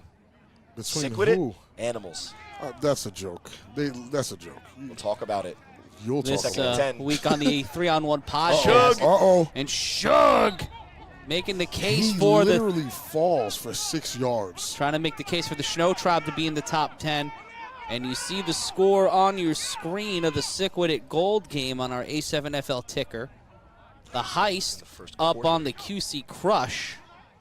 Play The action. snap. Kills. In trouble. Has Keels some will space. ski through and run right into a tackler. Looked like Marcel. That was Marcel Marty Nelson. Nelson's everywhere in this Yeah, game. Marty's everywhere. Orange over the Ghosts in a surprising game down in Florida.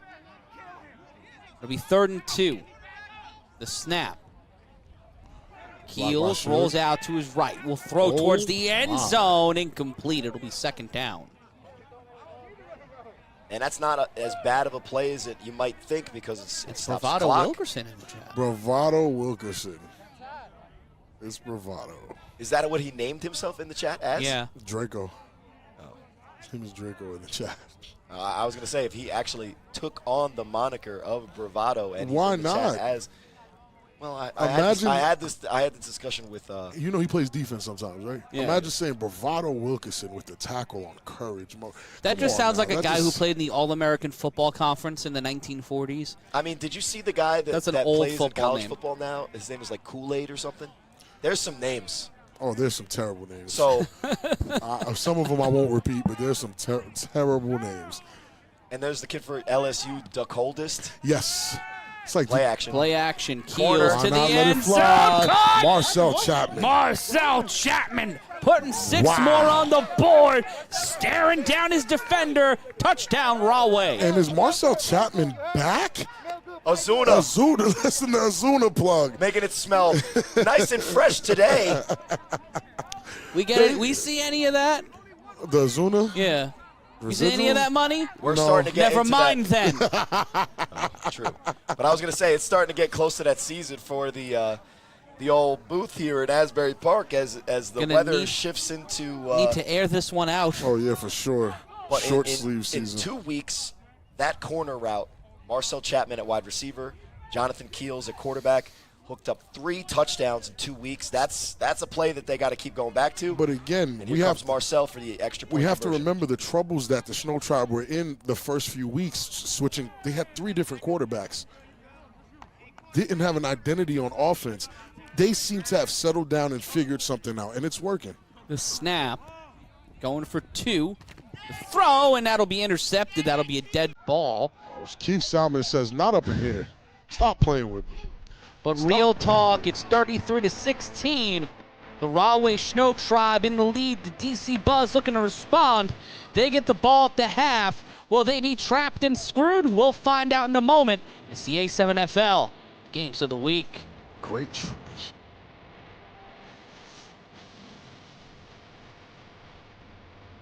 33-16 your score here in Asbury Park. We are looking live. We're seeing a replay from before. It's a beautiful day here in Asbury Park. I'm Matt Ryan, joined alongside Big Rob Fabian and Corey Hammond. It's your games of the week. Marcel And with we'll that be- phenomenal traction. And a team right now, if they can get hot, they're going to try to save the date for July 23rd. The Rahway Shnow Tribe and DC Buzz looking to battle to get into the tournament to crown our 9th national champion. Who will be walking out the West Coast with the chip? Will it be Vegas? Will it be Ohio? Could Florida come in and steal it? Or will it be a team from the Northeast? Join us live to find out when. And here's an opportunity for the Buzz to get on the board. Driving through the defender. Mike, he gonna make it on a solid return, sitting up Mark Diggs here on first down. And we talk about Trey Cohen and all of the little things that he does for his team. I'm going to be honest, and you know I'm a little biased, but is Eddie Pettiot not doing those things today for the Shnow Tribe? All right, yeah, and He has 5 tackles on 3 3-on-1s. There's 0 Cameron Stevens right there. That's actually Cameron Stevens. Yeah, Ricky is 0. Yeah. Well, Ricky is one of the zeros. I saw in the chat they confirmed 0 is Ricky. Oh, The wow. other Snap. 0 is Shane. They go Baltimore special. And that one will get him past the 50 to the 49, 1st and 10 for the DC Buzz off of a throw from Hedrick. Looked like Dante Washington there.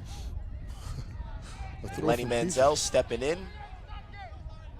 Hedrick is known very well for these types of situational plays. In this crunch time kind of energy. We saw it last year with the rare breed, the snap.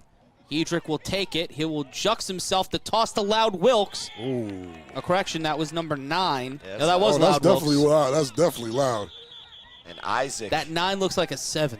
It was It hurts my head. with the italics that they Yeah. have on it. And But that's a great tackle by Isaac Negron. And you love when Lenny has that fearlessness and attacks the line of scrimmage the way he does, but it almost ends the play at that point when he is now corralled. And this is how we It's a got to the touchdown. Shnow Tribe Look at the increasing tracking. their lead. My goodness. That is phenomenal tracking on that ball. He tracked it 3-6, turned his head the other way And just the to make ball's, sure he the got ball's it. thrown on time, which is the most Perfectly. important thing. That play action hesitation makes Look the at this, look at safety this. sit. And where is it? In Great the throw Shnow by Tribe's Jonathan hands. Kills. Great catch by Looking Marcel like an Chapman. Antonio Gates catch in terms of just tight end coming out. And there's Hedrick. Hedrick will thrown, tipped, intercepted. There's the cheetah. Tyshawn Robinson brought down hard at the 45. 10-on-10 crime. That's Deshaun Dorsey with the tackle, but not 10-on-10. after the ball gets tipped. It's in the air, and it's not really on Lenny because he's trying to make a play. But when you are a little bit careless with the football, as we've seen from Sir Hedrick, guys are going to take advantage of. Right now, Shnow Tribe is feeling it. And it'll be 1st and 10 for the Shnow Tribe. A team that had lofty expectations walking into the season. Same thing with the DC Buzz. Same thing with the DC Buzz. And it's But just as the top of the A7FL Northeast got tighter, it felt like the middle of the division found the lack of cohesion. I Right, think what they started happened losing in it a little bit. Baltimore set up a bit of confusion for the Buzz, and also Mark Diggs being hurt early in the season. I think that's what's been really plaguing the Buzz injury. You got a guy like Keon Charles That's who we Rondo thought who made the play on the tip. we thought a guy like Keon Charles was going to come out here and score 3 touchdowns. The snap. And he will kneel it here with 16 seconds, and that will keep the clock running. That's what he'll do, and that's smart. He gets the ball back. Why go for the gusto here? And that will end the first half. Your score 33-16. I like the what I'm seeing. The Rahway Shnow Tribe leading the DC Buzz. And folks, it has been an interesting day of football. But when the Shnow Tribe put up a Larry Bird walking into halftime, you got to wonder, are they for real, Rob? I've been hoping that they were. On paper, the Shnow Tribe looked good. And it's a final in Baltimore. Yikes. Watchmen. Mercy. Ruling the Renegades. 60-0. Yeah, the Watchmen are the real deal, guys. The Watchmen They're the Coming real for deal. number 1 in the league. They're the real deal. The Watchmen Talking are the, directly maybe to the Insomniacs. yeah, the Watchmen are the real deal. And I think this whole league is about matchups. The Watchmen match up pretty well with everybody except BIC, honestly. And we see Tyshawn Robinson. He started off the game, guys. And Momo started off the game with an emphatic tackle. And you knew at that moment that this wasn't going to be an easy win for the Shnow Tribe. But credit to Shnow Tribe, because everything that the Buzz have thrown at them, they've had an answer for, and a lot has to do with the great play from Jonathan Keels. This is probably one of Jonathan Keels' greatest games in A7FL history. I mean, from his beginning to right now, I haven't seen him play this well in a long time. This is the play that put Pedro out. Quick back adjustment, right there. That's the C4 vertebrae, I think, right?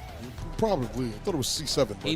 He got a bacchiotomy on that one, and we are looking at highlights here. And the dime, the perfect throw to Marcel Chapman, who again is a guy I've been asking for since the beginning of the season. I don't understand how they haven't been connected sooner, but again. Not to be outdone. Mark Diggs. Go with the slant on fourth down. Mark Diggs makes sure he gets that one done. And then they go quick screen fake. Seam up the middle, got to cover that. Now, later on, they called that same play. Shnow Tribe was on it. Just didn't work that second time. And Lenny Manzel tried to make something happen behind center, made that play, made that catch. And Ken Dog with the catch. And when we were there, it was 8-6, and the Buzz knew what they needed to do. But credit to Shnow Tribe, who seemed to always have an answer. Credit to Shnow Tribe for finally getting it together. This is the Shnow Tribe team that I thought we would see in the earlier parts of the season when they were going against the Renegades and going against the who's other good. And regardless team? of what we call him, when Animals. Ricky's out there, he's making plays. And if he's dancing, it's likely because he just went viral, top shelf on somebody else. Back to Mark Diggs.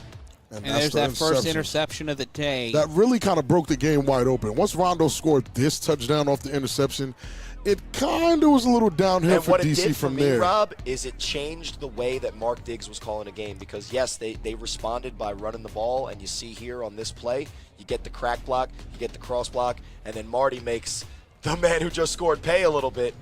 But it took Mark Diggs out of his rhythm, out of his game. And we saw him step up in the pocket and make that one throw. But since he's only really attempted that one, and here's the extra point where Lenny getting busy. Nasty hustle, and then just tosses it right here. But again, even though they let it up here, even though, unfortunately, Rondo, it happened back-to-back plays, credit to Shnow Tribe, because what worked for Lenny on that play, they've responded, and then that's when we see a turnover later from Lenny. It's about adjustments, man. There's that cross block again, and that was a phenomenal, yeah. And the bird flying in, right adding in that John Woo. Sorry. Ryan's got to get the Wi-Fi on that bird cam ready. And Momo's been playing physical football here, but as we sit. Are you guys surprised at the Shnow Tribe finally figuring it out? Yes. Yes, what have they done to this point that shows that they're this level of efficient on offense, except for when they played the Omegas? And then I ask you, Rob, are we really looking at a team that, just had a lot of injuries in the Buzz? Or are they a legitimate one of the 0-5 teams because they need to work on a lot of things to get better? I mean, with the Buzz, it really does seem like an injury thing.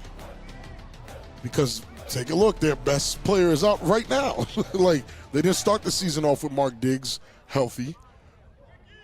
Then they lost. Mike Gonna Make It wasn't around. Now he's here, but he seems like he's missing a step.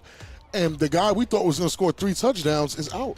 Yeah. I mean, it looks like they're just injury prone. Well, the guy right now on pace to score 3 touchdowns in the air is Jonathan Keels. But it was Suge as well. Even when he stopped, he's getting forward yards. It's the most balanced we've seen. And I talked about that in the pregame. They're going to be the need to be a more balanced offense. Play action, throw the corner on time. Setting up that play action has set up all of those big scores there because you can get beat on the run by Keels or by Sugar or anybody coming out of that backfield. And then they just pull them out because you're not expecting the tight end to pull off like that. And here's Rondo making another play on a pass play. That's his bread and butter. And even though the interception doesn't go to him, he makes the play for his team. 33-16 your score. We'll be back on the other side of this break. The Shnow Tribe with the lead. We'll be back. Want news and information with the biggest names in the A7FL? Want to hear more of Matt, Rob, and Corey? Well, subscribe to the A7FL 3-on-1 podcast. Every week, whether on DAZN, YouTube, or A7FL.TV, you get the video version but anywhere you get audio, you can get the A7FL 3-on-1 podcast absolutely free. Go to a7fl.tv or your favorite podcast provider today to get the 3-on-1 podcast. Rep your favorite A7FL team today by buying from our official A7FL merchandise partner, Squad Locker. From jerseys to shirts, hats, phone cases, and more, the A7FL Fan Shop has all the essentials for every A7FL fan. Whether you're a hunter out in Las Vegas or you rep the DC Buzz, you're ready to rock your favorite team wherever you go. Go to a7fl.com/shop. That's a7fl.com/shop and pick up your gear now. Are you watching the A7FL and want to bring the future of football to your hometown? Head to a7fl.com/owners now and learn how you can bring the longest-running spring football league to markets across the United States. Whether you're in Houston, Dallas, Atlanta, NYC, or on the beaches of Miami, the time is now to get an A7FL division. Head to a7fl.com/owners to bring your team to your town in 2024. Shnow Tribe, Buzz at the half. We said that this is a playoff game because it is. If the Rahway Shnow Tribe are able to beat the Buzz, they secure their 6th seed in the Northeast playoff bracket. And we look at the stats, Rob. Rushing yards, both teams are doing relatively well. Phenomenal. Pass yards, decent. Total yards, obviously the Shnow Tribe's taking care of business. But it's the interception that you see there for the turnover is 6 points. And where we saw a little bit of a misstep from the DC Buzz on offense. It's just a lot more even than people think it is. The score doesn't really tell the story of how even these two teams are. Rondo getting that interception and running it back for 6 really just kind of took this on a landslide to put them in this position to be up 33-16. And Jonathan Kills is playing out of his mind today. And as we saw last, I think it was 2 weeks ago, when the Buzz were playing the Animals, this team with Mark Diggs at the quarterback does have the potential to score points. Now, Keon Charles not being in is going to potentially hurt that. But the 17-point spread in half, Rahway Shnow Tribe better take care of business. But this is the type of team that they have built themselves to be, is when they are up at half, they better be able to run the ball and end the game with their 4-minute type offensive style. And we're getting news back from Baltimore that the Renegades were not fully staffed when they went out there to play the #1 team in the league. Unfortunately, that sounds like a you problem, right? Yeah. I'm sorry, and fellas. no disrespect to the Renegades. I think at that point, when you lose to a really good team, you say you lost, but it is what it is. 33-16 your score here on the A7FL Games of the Week. Now, Matt Ryan joined alongside Big Rob Fabian and Corey Hammond. And, guys, as we head into the playoffs, unless you both looked at me at the exact same time, it felt probably coordinated. Probably super creepy on camera. Hello. But when you take a look at this Rahway Shnow Tribe team, is it in the same sense of the Trenton BIC that they needed all these pieces together in one time? And they also had a lot of questions entering the season after – having a quarterback controversy, then having a quarterback competition in season. It seems Jonathan Kills has come out to be the prevailing #1 option for Rahway. Took him long enough. Why do you think it took that long? Do you think that there's some half-stepping here on Shnow Tribe management to not have a solid #1 quarterback? I think everybody knows that I love to talk about this topic, but what I will say to not really go too far into this topic is that at this point it doesn't matter. Because what happened earlier in the season happened. And when you have this type of game where if you win, you actually can say, hey, we're doing the thing, right? They set out, I'm sure one of the goals for the Shnow Tribe was to make the playoffs. And if they take care of business in just this one game, they could throw a lot of what happened in the past in the garbage. Because guess what? The job is to make the playoffs. And once you get in the tournament, for everyone listening, whether you're on the top 10, whether you're OTT that's begging for it, but you make the playoffs, if you win your playoff games, it's a second life, it's a second season. And it reminds me, guys, of the way the Shnow Tribe's last season went as well. DC Buzz will start off with the ball. That's Marcel to the apartments. Looking to take this one home. Keeps it up. It looked like he only touched it with the ball, but he did touch his hand. That's wearing the white gloves. It looked like his knees went down. Eddie Petio dives for the legs. gets him down, and another tackle. And Corey Hammond will be heading out to play in his game at 7 o'clock here on A7FL.TV. That game will be airing alongside the battle in Vegas. And it will be 1st and 10.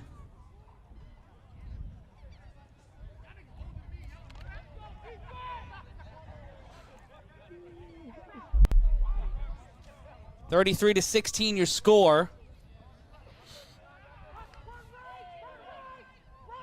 An opportunity now for Mark Diggs.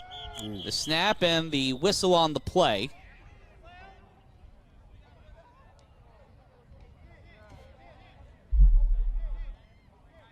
We take a look at this return, Rob. They just haven't been able to really get it going on the returns as we expected them to.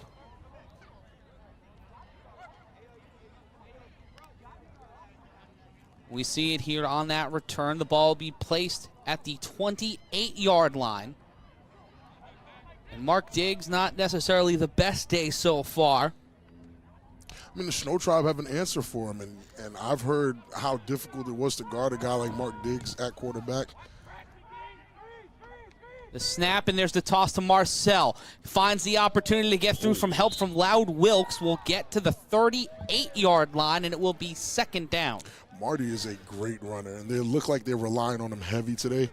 I don't know what it is. Maybe Mark Diggs feels like he can't throw well today, or he just doesn't have any receivers, which is what I'm thinking it is. Yeah. I'm thinking guys aren't really healthy right now. And as you get deeper into the season, depth what is you run, such a yeah. concern for some teams. And That's the Shnow what Tribe you have run. a full roster, but Right. the level of depth, your wins above replacement matters as much as anything. In motion, there's the snap again, trying to go to the well one more time, and they will get a drink from the first down fountain and get stopped near the 50-yard line, and it's getting a little chippy, Rob. It is, but it's who you think it is. It's Isaac Negron stopping Marty. That's it. Marty Nelson, after a gain of about 8, Isaac comes right in there and stops him and slows him down as if he's the only one that can. It's a good matchup. It's really a great battle to watch. And again, hopefully if the Buzz can actually score on this drive and make the game look a little closer than it is, because again, the game feels a lot closer than the score is telling us right now. Yeah.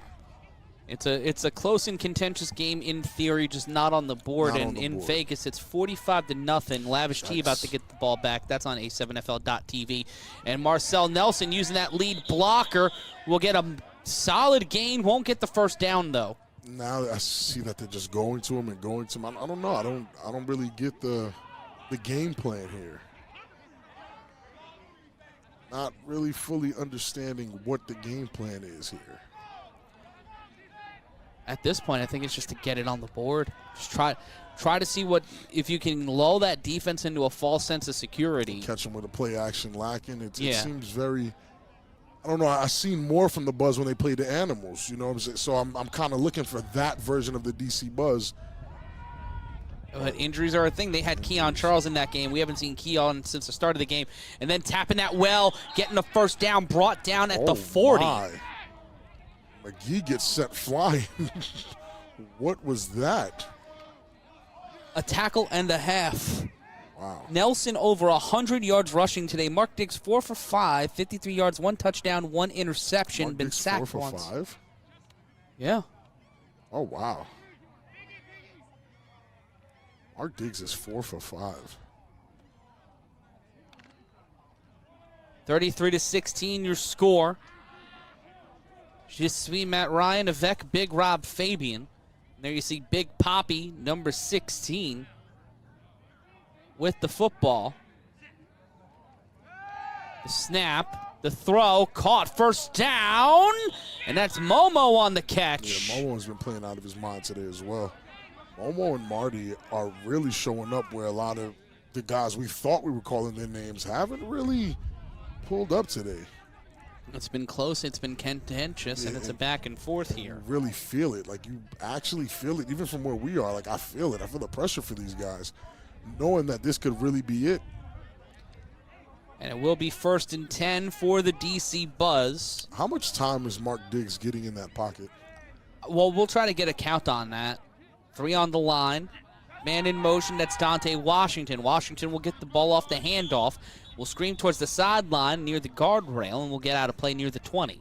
Great, decent play call, great defense from the Buzz. Corralling it. Everyone followed it. Everybody stayed in their position. They did not. They remained disciplined and actually got him out after 2 yards. That was actually good defense. And you can tell how beautiful the weather is today. You see those guardrails. You don't see any flapping on the wind. No flapping. The water seems nice. Nobody's jersey is dancing. Everybody's calm. Everybody looks dry. That's a huge upgrade of a week ago. Listen, last week was terrible. Walking out of here with wet socks. Mud everywhere. Ugh. 2 wide receivers set. Watch the top of your screen. Motion, fakes it. The throw backwards. That's a loose ball. Flag on the play, and we'll see what happened. Falling on it was number 9. That's Loud Wills. Loud. Okay, Loud's big enough, but that's a big guy. Cameron Stevens is huge. That's a big guy to have him falling on you like that. And try to get what the call was. And it looks to be 2nd and 8.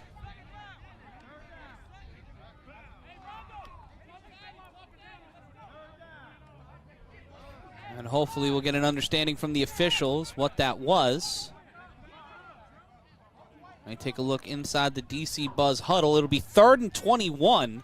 Yikes. So I'm believing that's a holding penalty. Yeah, got to be something on the or offense. someone robbed the ref's wallet. I don't think Mason will let that happen. No. Mason kicking someone in the spine for that. It'll be 3rd and 21. 3 on the line, 1 eligible receiver. The snap. Throws this one deep downfield. Intercepted! That's just great coverage. And the sacrifice was made. He might have hurt his knee coming down. That was Raphael Florentino. Yeah, he is clutching his knee. No actual contact with the player. I think he's just coming down with the ball. He might have hurt his knee on the step. Might have landed wrong. And that's not what you want to see. Not at all. 9:17 left to go, 33-16. We'll take a brief timeout. And 33-16 your score. We are looking live at Asbury Park Stadium in Asbury Park, New Jersey. We see here on the replay that set up the interception. He just tries to really just air it out and let it go out there, but oh yeah, it was a step. He took a bad step. Oof. A complete, like you literally see the foot coming down. Oh, that is. Yeah, right after he caught the ball, his foot, just take a look at his foot. I think it's his left leg. He jumps up, and when it comes down, right there, it's the step he takes. Yeah, he might have dislocated something. No contact, no nothing. We're gonna take a brief timeout. It's 33-16. We'll be back. Hopefully, Raphael Florentino is okay. We'll be back with more here. It's the A7FL Games of the Week on A7FL.TV and DAZN. Well, we're back. They're actually they got Florentino off the field, so we're back here live. The snap, putting pressure downfield, and there's a run by number 32. That's Seth Batson. And that's how you start things up. Start it up with a run, because this is what the Shnow Tribe is known for. They're a running team. You pass when we have to. If we can get a home run, which Jonathan Keels has been shown today that he can throw darts. He can throw dots. I'm curious on what his numbers are today after that. But you start off with the run, let the run develop, let the run bring you downfield, and then, throw your strike. And if Marcel Chapman's on the field, I'm probably going to put my best corner on him. It'll be 2nd down. 2nd and 4 after the gain of 6. Running double tight. The handoff. Handoff again to Batson, and he'll get to the 19. Look at all that sportsmanship. Don't you love it? And it'll be third down, 3rd and 1. And I would think a quarterback keeper here maybe from Keels set it up. Oh, for sure. For sure. I'm not even doubting it. I just think that's his game plan. Quarterback keep, just to keep them honest, and then the next play, I mean, Shane Turner, if he doesn't attack Shane Turner right here, which I probably wouldn't because Izzy is actually a very good defensive back. If he doesn't throw that ball perfectly, Izzy could snag it. The snap, and Keels will keep it. There it is. Uh-oh. And Jonathan Keels plows through defenders, takes 4 DC Buzz players to bring him down. First down at the 45. And that's Keels for you, man. Once he gets past that line of scrimmage, listen, hold on for your life because he's chugging. How many rushing yards does he have today? We'll have to get an update on that. Heading out of the half. The money man asking for Manzel to take the helm at quarterback. Heading into the half, he had 7 rushes for 69 yards. And he ripped off another 15 to 20 there. Those are video game numbers. And it will be 1st and 10, ball on the 45. Keels and the Shnow Tribe driving. There's the handoff again to Batson. Batson gets caught up in the spotlight, plows through a defender, gets past the 50, and will be stopped forward progress at the 49. Jaquan Mason, our official, not having any of that on the sideline. None of that. Seth Batson, another of the finest versus the bravest once again. And with 6:27 left to go, in that blazing orange, I love it. the Shnow Tribe not melting here. Yeah, I love it. That's such a phenomenal color. I mean, where's mine? Where's my customary, orange Shnow Tribe sound? Can I get that as a warm up? Can I get that as a warm up or a tank? I'll even take a tank top at this point. Well, you can head over to A7FL.com/gear, and you can get yourself maybe a Shnow Tribe tank top. An orange and that possibly orange? an orange. Yeah, I need that orange. And that carrot orange. Carrot orange. The Shnow Tribe looking to turn from orange into gold, make their way to the championship, try to go on a run here in the playoffs. First timeout called by the Shnow Tribe here in the second half. Coming up at 7 o'clock, it will be the Patterson U taking on the Boston Omegas, and also in Las Vegas, it'll be the Vegas Force taking on the OTT. And here we see Keels on that breakaway first down. And he's anticipating the tackle the entire time. Because that's how he runs. And that's why he's so dangerous after the line of scrimmage. If your defensive line can't put a hand on Jonathan Keels, he's guaranteed 7 to 10 yards every time. But if you stop him at the line of scrimmage, he won't get too far. He won't be able to get, freaky on you guys. But you have to stop him before he passes that before he passes that point. 4 for 8, 61 yards, 2 touchdowns, 8 rushes for 93 yards. That boy's having video game numbers. 8 for 93. Wow. And we'll see it here. Okay. The toss. Coran Klein. And that one, number 35, getting the first down. And the Coran Klein, number 49, on the run. First time they called his number today, but that's another kid who I don't understand. Maybe because he's out of shape. Maybe he's another player on this team that can really give defenses a lot of trouble. Him with Marcel Chapman, along with Jonathan Keels, Suge at running back, and Ricky at tight end. That is a problematic offense for anyone. I'm just wondering why is it taking so long to get all these phenomenal players on the field together. Look at Seth Basson with this block. Look at him. Great contact. And then Klein just seeing the defender, and there's the ball comes loose, picked up by the Buzz. The football gods giveth, the football gods take away. And that pickup by G, number 23. Open this game back up. That's Gregory Jones trying to make this happen here for the Buzz. Oh, that's Ken Dog. He might have on the wrong jersey. I didn't realize that's Ken Dog. That's Ken Dog, yeah, number 45, Kenneth Burrell. Yeah. What happened here? Okay, the exchange was clean. Seth just got... Izzy punched it out. And I told guys Izzy was a dangerous player. Izzy's a dangerous player. Oh, wow. And the money man, Lenny Manzel, the money man getting his wish. There you go, money man. There you see Marcel Nelson. He'll get the ball. He'll find the sideline. He will push Rondo back. He will get to the 50 and get pulled down at the 46 by number 30. You guys have to help Rondo out here. Rondo's the first one to get there, but always ends up getting pushed back afterwards. You guys have to help him out. You can follow me on Twitter at Matt Ryan Yells. You can follow Rob on Twitter, not just any Bobby, not just no T. You can follow us at A7FL. You do the search, you find us there. Search A7FL.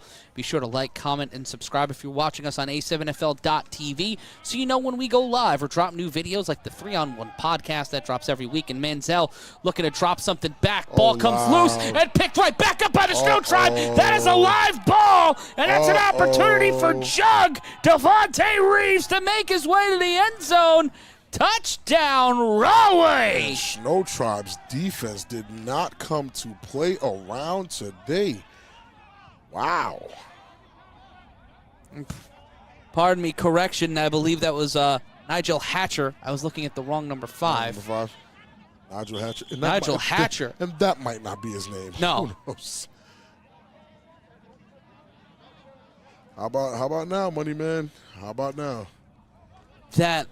And we'll see it here on the replay. I mean, Loud's right there. That's a lateral. That's off the hand, so that's a lateral pass. It's not a forward pass. That's a lateral pass, so that ball's live. Yeah.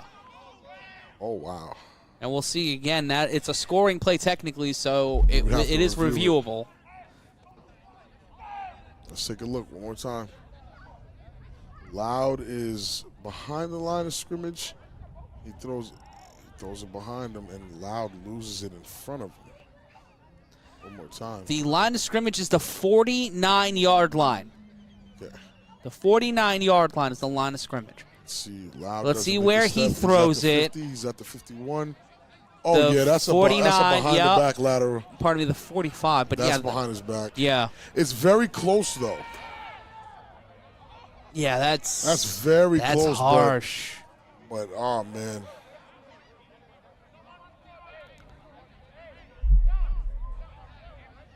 .331. We see the referee running back out.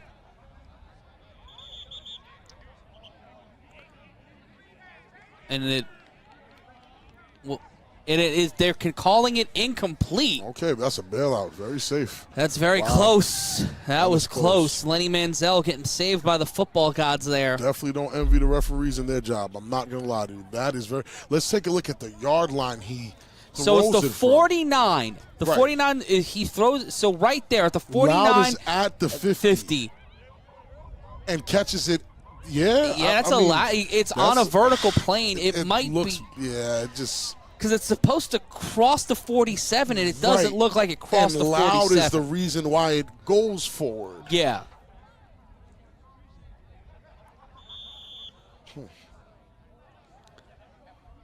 They're considering it a forward pass. Okay. So again, I don't envy that job. I'm here. I'm in the booth. Don't envy this job either. Nope. People will try to get you fired. You already Shnow. You already Shnow. 3:25 left to go.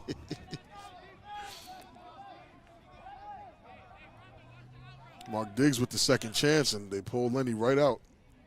Diggs on the snap. Throws a whip shot. First down, brought down at the 33. Great throw, great catch, great tackle. Eddie Petio switching from, again, I think we've seen this a lot in the last 2 seasons, that these guys who were potential number 1 receivers are now switching to the cornerback position and finding slight success, where Eddie Petio, to me, on defense seems to be more reliable than he is, in my opinion, on offense. Take a look at how hip to hip he is on this catch. And he's right there with him once he makes the catch to make the tackle. The throw caught and knocked out. That's great defense. Great defense by who we think is Nigel Hatcher. And it will be 3rd down. And Rob, right now, when it comes to this DC Buzz team, They have all 3 timeouts. They have a full quarter, but they need to get on the board here to shift the momentum. They have to, man. They're losing the momentum. They're losing steam a little bit. I haven't even really seen Marty being used too much on this offensive drive. Lenny was out here trying to give him a spark. It didn't work. Mark Dix is right back out. But nothing that they seem to be calling is working in the way they want it to work. It's not really in their favor. The snap. Diggs in trouble, brought down Negron with the sack. And that's heavy pressure. We see you, Isaac. We see you, big fella. We see he lost some weight. I don't know if we call him big fella anymore. Moderately sized gentleman? Moderately sized man. Above average gentleman. But, yeah, it just doesn't seem to be clicking right now for the DC Buzz. They might have, the wind might have been taken out of their sails. It might not be buzzing as much anymore. It might be a little quiet in the city right now. So I'm hoping they get a spark, a second win, because the game is far from over. The score, to me, is not that far off. Will the Buzz go to the back of the line? Maybe, man. It may be. This might be it. I'm looking for Mike. He going to make it here. Oh, wow. Snap. Yep, Throw. right What a catch. Mike, he go make it to the 20, get brought down at the 17, maybe the 18. First down, DC. Listen, don't call we me can't Rob count him out. You can't. Don't call me Rob Stradamus, but I told you what I'd be looking for. It's crunch time. We have to get things done. So you have to go back to your playmakers. And Mike, he's going to make it as one of those guys. And I'm glad they just bought. And with the Renegades losing 60-0. Right. Not only is the top 10 in disarray, the playoff structure could be in disarray. The top 10 is in complete disarray. The playoff, that's a phenomenal catch. Excuse me, sir. The snap. Diggs throws, and that one's incomplete. And he forced that throw. He definitely did, but it's because now he's not getting as much time as he'd like. He's actually getting pressured, which is a rare occurrence for Mark Diggs. Those guys are applying the pressure. That's a great throw. Great catch. Like he gonna make it. That is the end of the third quarter. 3 quarters down, 1 more quarter to go. Can the Buzz get back on the board, or will we see the Rahway Shnow tribe make their way into their 2nd straight playoff appearance? It's winner-go-home season here in the A7FL. We'll be back with more games of the week in a moment.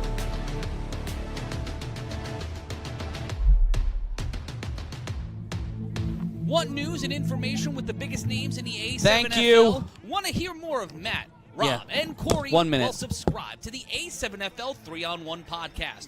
Every week, whether on DAZN, YouTube, or A7FL.TV, you get the video version. But anywhere you get audio, you can get the A7FL 3-on-1 podcast absolutely free. Go to A7FL.TV or your favorite podcast provider today to get the 3-on-1 podcast. Rep your favorite A7FL team today by buying from our official A7FL merchandise partner, Squad Locker. From jerseys to shirts, hats, phone cases, and more, the A7FL Fan Shop has all the essentials for every A7FL fan. Whether you're a hunter out in Las Vegas or you rep the DC Buzz, you're ready to rock your favorite team wherever you go. Go to A7FL.com/shop. That's A7FL.com/shop and pick up your gear now. It's close and contentious. We're back here live, Asbury Park Stadium at the start of the 4th quarter. The DC Buzz looking to stay alive here. The throw to the end zone on 2nd down, out of reach, no flag. It'll be 3rd down. And Cheetah having that straight stride speed, able to keep up with Mike, he gonna make it. Who again, I don't know if he's coming off of an injury or whatever the situation is. It looks like he might have lost a step. And Matt, in the red zone situation, knowing what Johnny Manzel, Lenny Hedrick can do, are you putting him in here? I feel like if you're in a 4th down situation and you need a few quick yards, you have him there. But his decision-making today has been questionable. I think it's been normal. I think that's how Lenny plays. Lenny's not a 4-down quarterback. I think he's a relief guy. 3rd and 10 to throw, out of reach of the receiver, looking for a flag, and that was intended for Isaiah Alexander. At halftime, cornerback. Halftime in Vegas, it's 51-0. Wow. Sick with it over the gold. And if it continues that way at the start of the 4th quarter, it's bye-bye. That's it. And it'll be 4th and 10. Backs against the wall. The DC Buzz need to score and get a stop to keep their playoff hopes alive. Take a look inside the huddle. And when we look at Mark Diggs, we look at an unconventional quarterback. We see Momo at the top of your screen. But one of the most impressive passers we have in Diggs will step up. He'll throw, intercepted. Oh, my goodness. Uh-oh. Is he down? Is he down? Is he down? It's a live Is he ball. down? I don't It's a think he's live down. ball. I Tyshawn don't think he's Robinson down down. the sideline. Tyshawn Bye, Robinson. bye. Oh, uh-oh. Can't speak Bye. too soon. Bye-bye. Touchdown, Shnow Tribe. Bye-bye. They Wow. call him the Cheetah for a reason. Pick 6 going end zone to end zone, Rob. Listen, Shnow Tribe's defense has come to play. It's as if they must have heard me when I cried out to them on the 3-on-1 saying, guys, this is it. If the Shnow Tribe blow this, I will never talk positively about them again. Wow. Diggs, by the way, averaging 2.11 seconds in the pocket. Okay. That's a lot of time. And just misplaced the throw. He might be down. Was it in the act of the catch, though? Did he touch him by the time he had? They're calling it a touchback. So Oh, yeah. So he was down in the end zone. Yeah, that was in the end see. zone. We'll try to Let's get a check. better image of it. So let's see. See where he gets touched. Because if it's before the ball, I think it's a touchdown. No, Oh, yeah, nope. He's down. he's down. He's down. He's down. Touchback. And that will not be a touchdown. That will be a touchback. It truly doesn't change my statement. The Shnow Tribe's defense have come to play. And with the offense now believing in Jonathan Keels and buying into the system. 3 interceptions today from Mark Diggs. My. Turnovers just killing. I mean, again, everybody, Mark Diggs is a guy that I've heard amazing things about. And again, being a hefty guy playing that quarterback position, he still looks good, but 3 interceptions on a game of the week, we're looking at you. On a game that with this much weighing on it, guys have to step up, man. And you're looking for Mark Diggs to be that leader, like basically what Jonathan Keels is doing. Jonathan Keels is leading that team, and these guys are buying into the system and doing exactly as he says to do. And it will be 33-16. It'll be 1st and 10 for the Watchmen. Dre Smith in the chat saying, "Buddy ain't got no socks on." Hitting him with the bare feet down the sideline. That's wicked. Bare feet and cleats is wicked. After a full game, man. Nah, that fungus infection is makes wild. me uncomfortable. Yeah, no, that's wild. Gonna get that tough acting Tenactin on that one. Let's see if Jonathan. Yeah, that's weird. That's wild. See if Jonathan Keels goes to his favorite receivers today, Marcel Chapman. I didn't know these guys were best buds like that. They've become the best of friends over this game today. I see. And we see number 7, that of the Shnow Tribe. Mr. Skittles himself, Ant Live. Anthony Richardson on the tight end. Oh, Pedro. in trouble, and Pedro getting caught in purple rain, and it will be 2nd down. They're showing Pedro some love. They said, I haven't seen you in a while. Gave him a little bear hug. Mike Jones in the chat screaming, "Let's go, Omegas. This is going to be our first win tonight." At some point, we'll be talking about the Omegas. Back then, they didn't want me. Now they act like they're all on me. One day we will be. One day. When will that day be, Rob? When Boston decides to wake up and come play football in the Northeast. Yeah. I hope they take offense to that. Wake up, Boston. Wake up. Will they be able to wake up? That'll be our 7 o'clock game. And the toss to the outside. Karan Klein getting to the 31. Mike Jones, I would gladly take you up on that. Gladly. You put a number in that chat. Now, for funsies, yeah, though. for funsies. For funsies. Mike, my Cash App is open. My Cash App is open, Michael. But it will be 3rd down. 3rd down. 3rd and 7, 3-yard gain on the last one. Again, this is the Shnow Tribe team. I truly expected to compete with the Renegades. with CP, compete with Huff and the Animals, be that third. I thought the same thing that happened with the Watchmen, the U, and BIC was going to happen with the Snow Tribe, the Animals, and the Renegades. I thought it was going to be the same because the Northeast is filled with decent teams, good teams. Snap. Drop back. Keels in trouble. Brought down inside the 15. Yeah, that might be the first time Jonathan Keels was sacked today. That was the first time today. Oh, wow. The Renegades Forfeited. allegedly. I'm hearing they got mercy ruled. I didn't hear anything about a forfeit. But either way, the Watchmen are scary. Yeah, they're sitting at the top right now. Really scary. Let's take a look at what happened here. Oh, definitely. Pedro missed one and just didn't know the second guy was coming. And then just brought down, bing, bang, boom. Like the Knicks' playoff hopes. The DC Buzz bringing down Jonathan Keels. From Cal Bone, who's one of the better D linemen in this league. And it'll be 4th and 20. They'll do a 3-on-1 throw-off. It was confirmed to be a mercy rule. And that one will stay inbounds for a second. They won't risk it. It'll fly out in around the 46-yard line. So a solid spot here for the DC Buzz, getting the stop after another costly turnover. That's costly in the terms of they were in the red zone. They were close to trying to get it to be a closer game here, make it a 1-score game or a 1.5-score game. Right, 1.5 score. I mean, there's still enough time for anything to happen. Mistakes can happen. Fumbles can happen. Interceptions can happen. Lenny Hedrick out there in just his compression pants looking to make something happen. Hey, Matt, you have a conversion chart to tell me what 20 pesos is in American money and dollars? We'll get that off the air. 20,000 in-game pesos.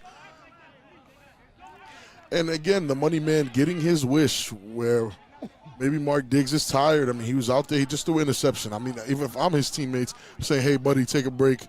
Let Lenny go in, see what he can do. But if Lenny turns around and throws the same interception, who's next, Mike? Quite possibly. 10:02 left to go. Hedrick will roll out to his right. He'll throw, and that's intercepted right into the hands of number 21. Wow. Number 21 is like 6'6", by the way. That's a giant man. Looking like a tall I-dubs, getting the INT. He does look like I-dubs. Yikes.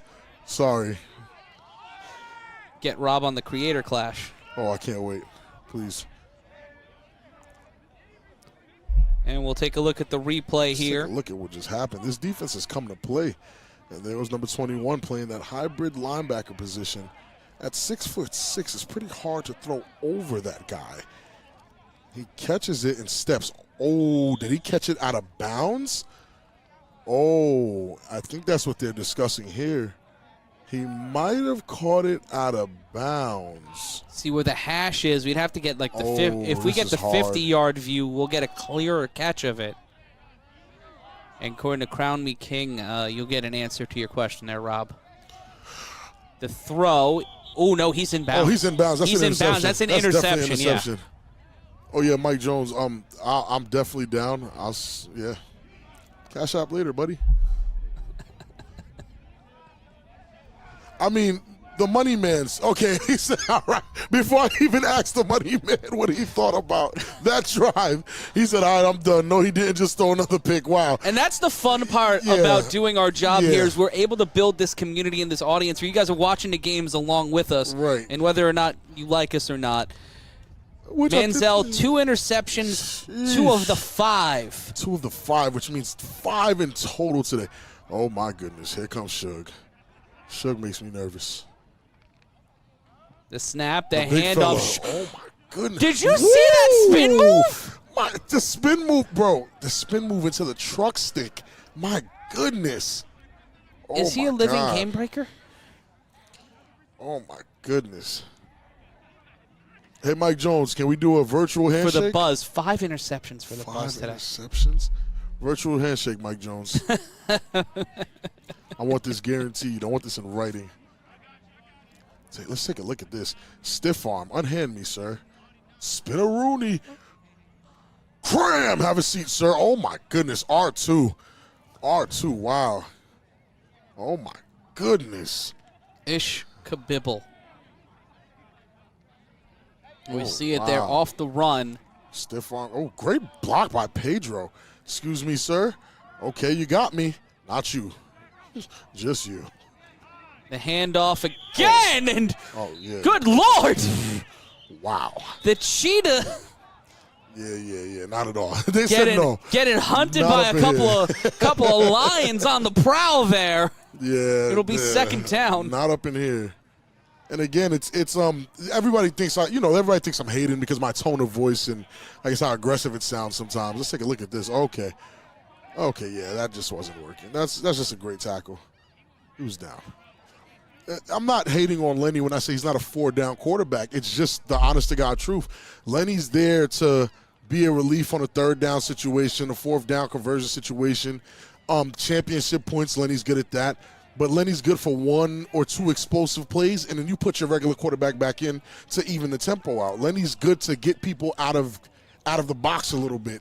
But once you get used to him, they're in trouble. The throw by Keels, that's to number 3, and he gets caught up. Hopefully we'll all have an update on Rafael Florentino, too, the player who was injured earlier today.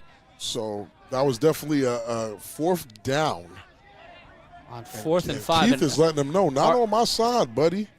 Number 20, Crown Me King, calling number 21 on the Shnow Tribe Slender Man. Yeah, Crown Me King, you are a wild boy. Wow. That's tough. You And call him coming up Slender in an Man. hour from now, it'll be our final games of the afternoon. I'm sorry, Money Man. He's so disappointed. I hate to have Is he Uncle Phil disappointed? I think so, man. Just the way I just read that, I feel like he's disappointed. I feel bad. Someone's Sorry, going to Money have to Man. give him the city high. Tell Lenny, what are you going to do? Your team's all alone on the bathroom floor and they're hungry because you keep throwing the ball away. Right, indeed. And Ike Johnson, you're 100% correct. Lenny, I don't know. Lenny needs more than this, but I just don't think Lenny could do it for 4 plays straight and it'll result in a 1st down. I just don't see it. If you have, there's a way to do it. I just don't know how. Why not let it Caught! fly? And that's Mike. He Bye, gone make it. bye. Touchdown, District of Columbia. Now, that's something I wish they were doing all game. It's just they have the potential to do it, but I don't know. Again, Mike might be hurt. Yeah. Their other star, the guy who we thought was going to score 3 touchdowns today, is hurt. Yeah. They haven't really been able to open things up on the return team. This is what ends up happening. It's a tough game. And it's a tough DC game. has all 3 timeouts and the 2-minute warning and the clock stop after an incompletion or out of bounds play under 2 minutes. And we take a look at the replay here. And that's a lot of time in the pocket for somebody that big. They don't even give Corey that much time in the pocket. Corey has 1.3 seconds on average. That's insane. You're telling me that they think Mark Diggs is faster than Corey Hammond? What is Mark Diggs has had like 2.3 seconds in the pocket. Wow. That's a phenomenal throw right in the pocket. Happy Mike keeping us cool this season. Just this great play from Mike. He gonna make it. And we'll go for 2 here. And do you put Lenny here? Yep. This is where you see Lenny Manzel excel. And as soon as we say that, the toss over. They have to toss it back if the only way they can't double toss it. The big man, you know what it always is in the A7FL. Thick boy season, but a flag on the play. Possibly ineligible receiver downfield. He could have been a person that wasn't even eligible to catch the ball. But, no. This game is far from over. Yeah. Because, again, I think Jonathan Kills is smart enough to protect the ball this next drive. 100%. I know he has the wherewithal to do that. So I'm not necessarily worried. But if something happens, he hands the ball off and someone fumbles for 6, and there's almost no time off the clock. Let's see. And it looks like that might have been holding. Holding. Not sure if it was eligible receiver or not. Did he huss this guy? Oh, man. Oh, Oof. wow. Huss, big fella. Huss. 13. Huff.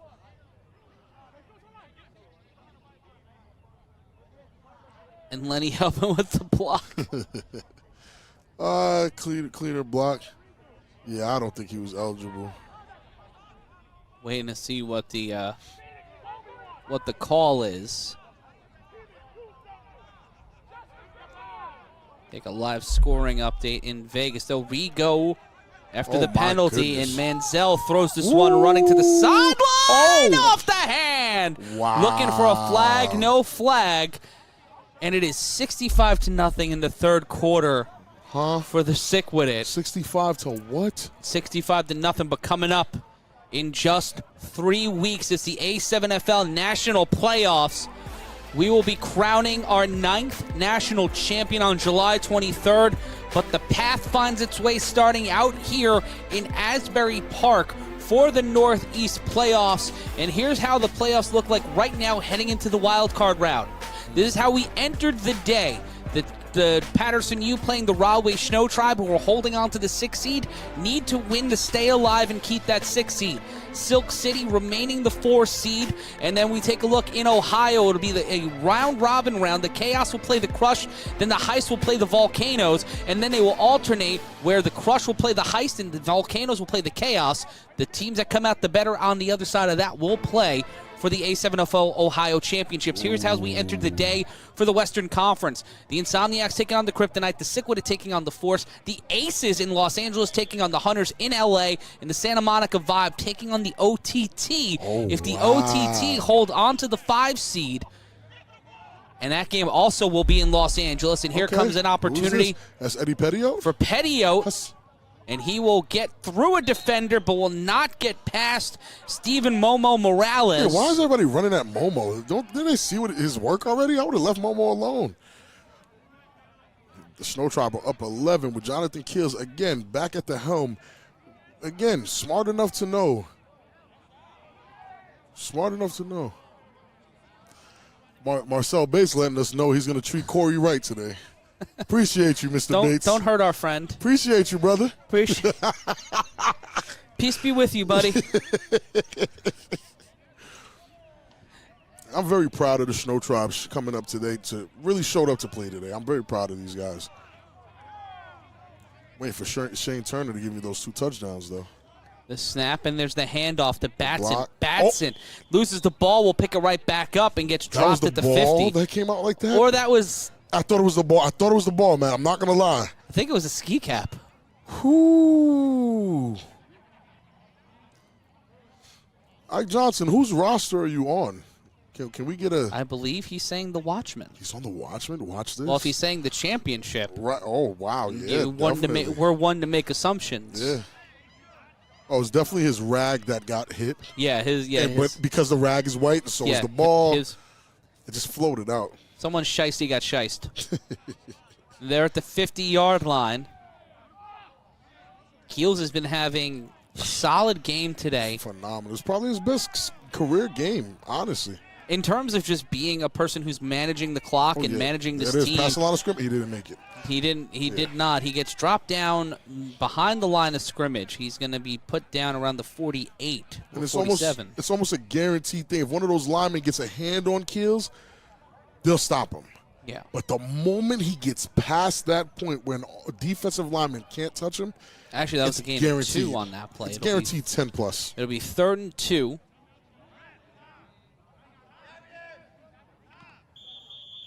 And with 5 minutes left to go, timeout called by the DC Buzz. Their first charge timeout of the half. I mean, and they have all 3. Yeah. Smart guys. It's 4:59. That clock, you know what these guys are down gonna 11. Do. You got to stop them once, score twice.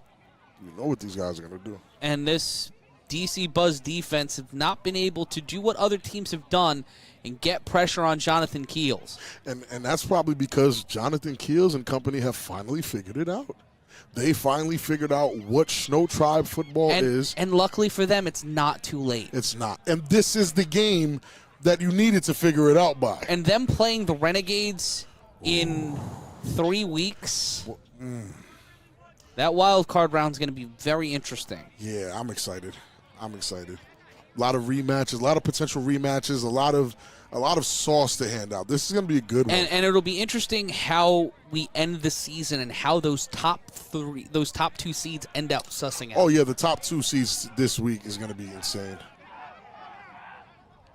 And Keels will keep it on 3rd and 2. He will push the pile, and he will get to the 39, and it will be first down for the Shnow Tribe. And you see he just gets to 2nd or 3rd gear as soon as he gets past those linemen. He just is able to just jet off and actually create the space.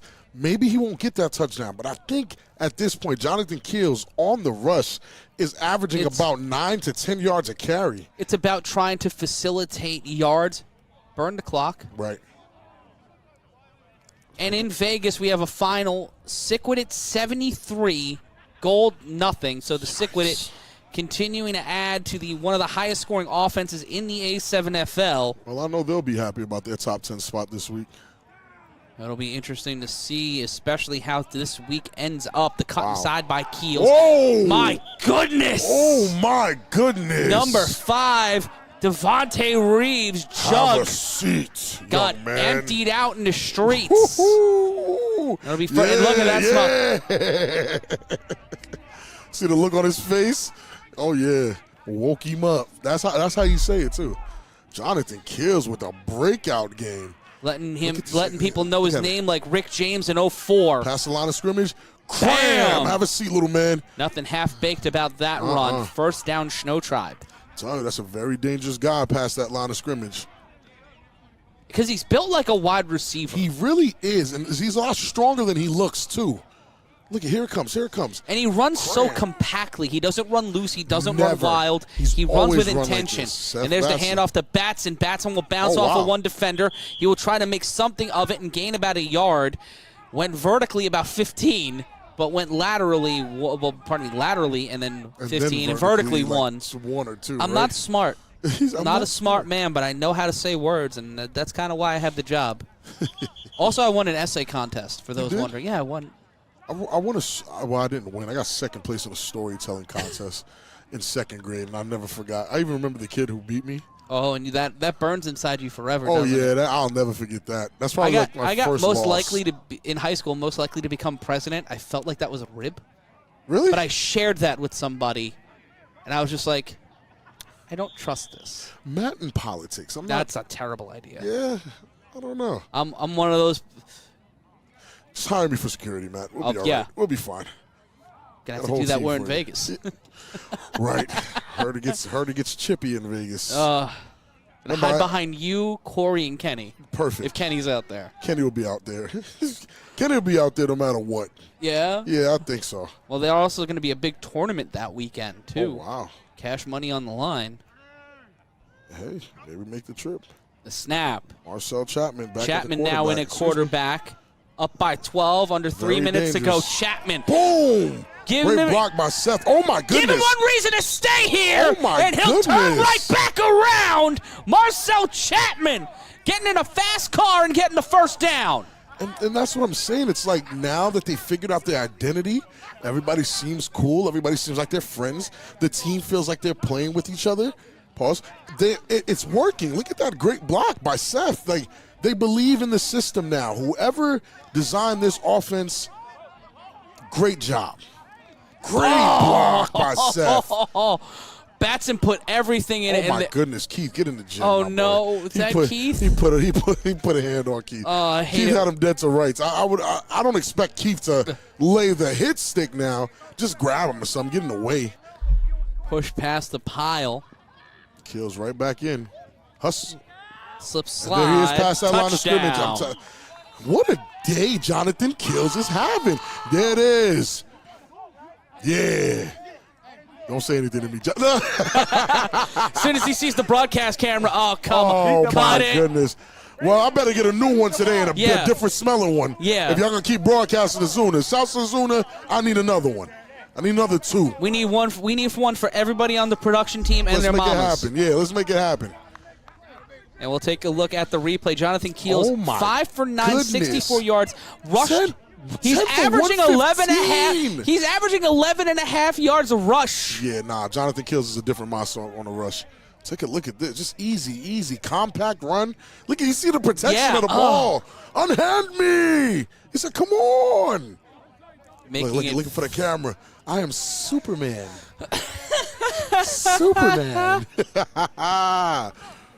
Wow. Oh, and going for it again. There's Marcel Chapman. Chapman. Who's just doing. Chapman and Kills is the unlikely duo. I didn't know we needed. My goodness.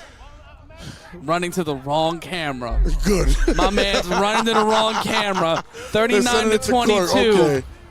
Oh, wow. That's not the duo I knew I needed. It's 40 to 22. The Rahway Shnow Tribe looking like a playoff team. They're getting playoff ready. Rahway Jonathan Shnow Keels, Tribe. 9 rushes, 109 yards. That is banana pants. Then I'm at 10 at 115. Look at Marcel Chapman on this one. Sev Batson with the double team here. Michael Make It had 3 receptions, 110 yards, 2 touchdowns today.